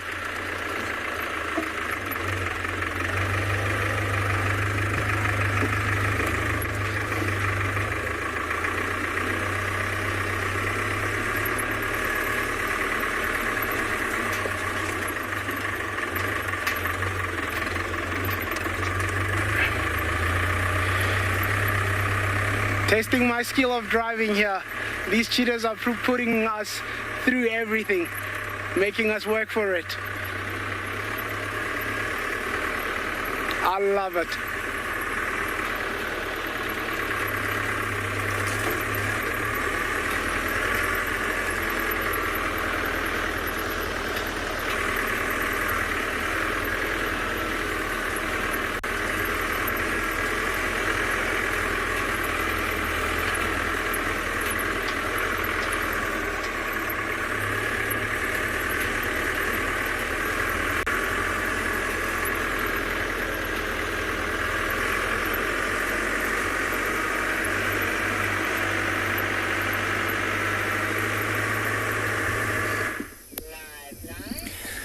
Obi, good luck with keeping up with that cheetah. It'll be interesting to see how long she goes for. And she'll be trying to avoid the presence of lions who are now waking up and moving around. You see them starting to get up. This one on the left has just got up, moving around. There's one that's playing with, it looks like a piece of elephant dung or a stone or a rock over there. Still lots of grooming. I haven't heard that male calling yet. I wonder if they're not listening out for that. That one white lioness hasn't come back yet. She was contact calling. I wonder if she hasn't gone to go and join that male. Because it is her father, it's no risk. She might go there and irritate him. He might get a bit frustrated with her. But she was looking for someone to almost play with over here. I wonder if she won't find a playmate over there.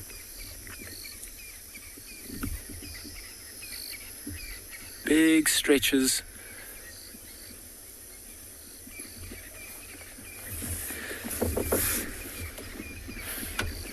This one as well, going to the bathroom.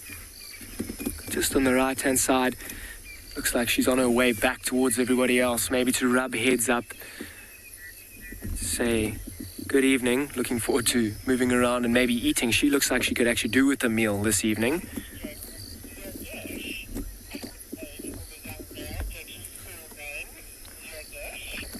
Yadesh, what age will the young male get his full mane? So manes have a lot to do with genetics, and that'll determine how big it is in one aspect. So this period, I mean, when he gets to about 3 years old or so, generally, they will be chased away from the pride and they'll be on their own in a nomadic life, looking for or getting bigger and stronger. And in that nomadic period, depending on how much food they can find, they use the excess energy that they get from food to develop a mane. So if they have a really productive few nomadic years, they can have incredibly big manes, but they are fully grown generally at around 6 years old or so. And those manes they use to protect themselves in fighting, also to make themselves look bigger in appearance. So that, I mean, you can see that white male over there. You look on the sides of his cheeks or just behind his cheeks, you can see the long hair starting to grow. And even on the back, almost like a little mohawk, starting to grow and starting to develop. And then in the next few years, it's going to grow incredibly. Oh, you look down his chest, you can see it, lots of thick hair starting to grow. Getting up, licking, making sure every hair is in the right place. I mean, that's the side he was lying on. Maybe it was a little bit ruffled, making sure it's flat and smooth, and then he lies back down on it. He might have to do it again when he gets up. Look at these two wrestling over here. But what a beautiful scene, huh? Lots of playing, lots of fighting. Nibbling, you'll see, maybe if the one bites the other one a little too hard, there'll be a little bit of a fright and a pop-up and a little smack to the head with a paw as well. You see those teeth going into behind the neck. Licking itself, cleaning, playing, and just watching. Big yawn. How those teeth, eh? Particularly those four canines in the front. Up this one gets. This is one of the younger ones. I wonder if it was going to that same tree that white lioness went to, smelling.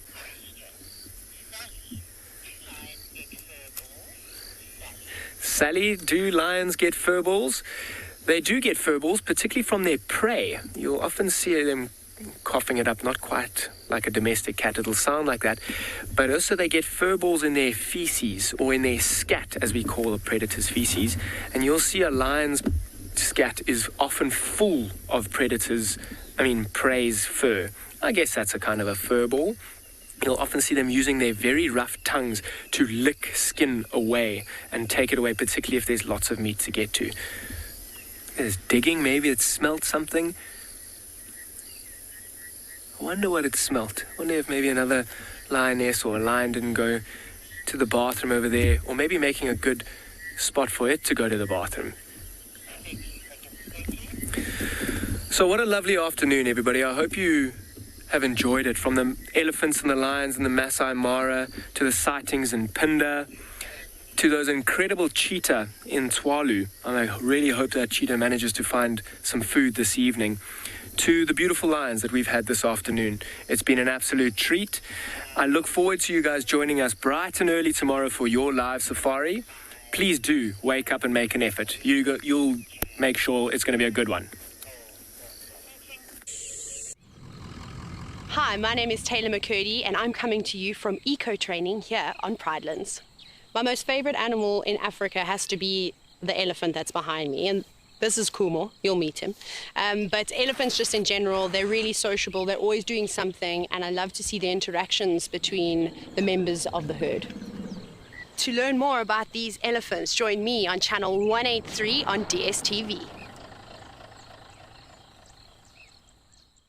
The program features live coverage of an African safari and may include animal kills and carcasses. Viewer discretion is advised.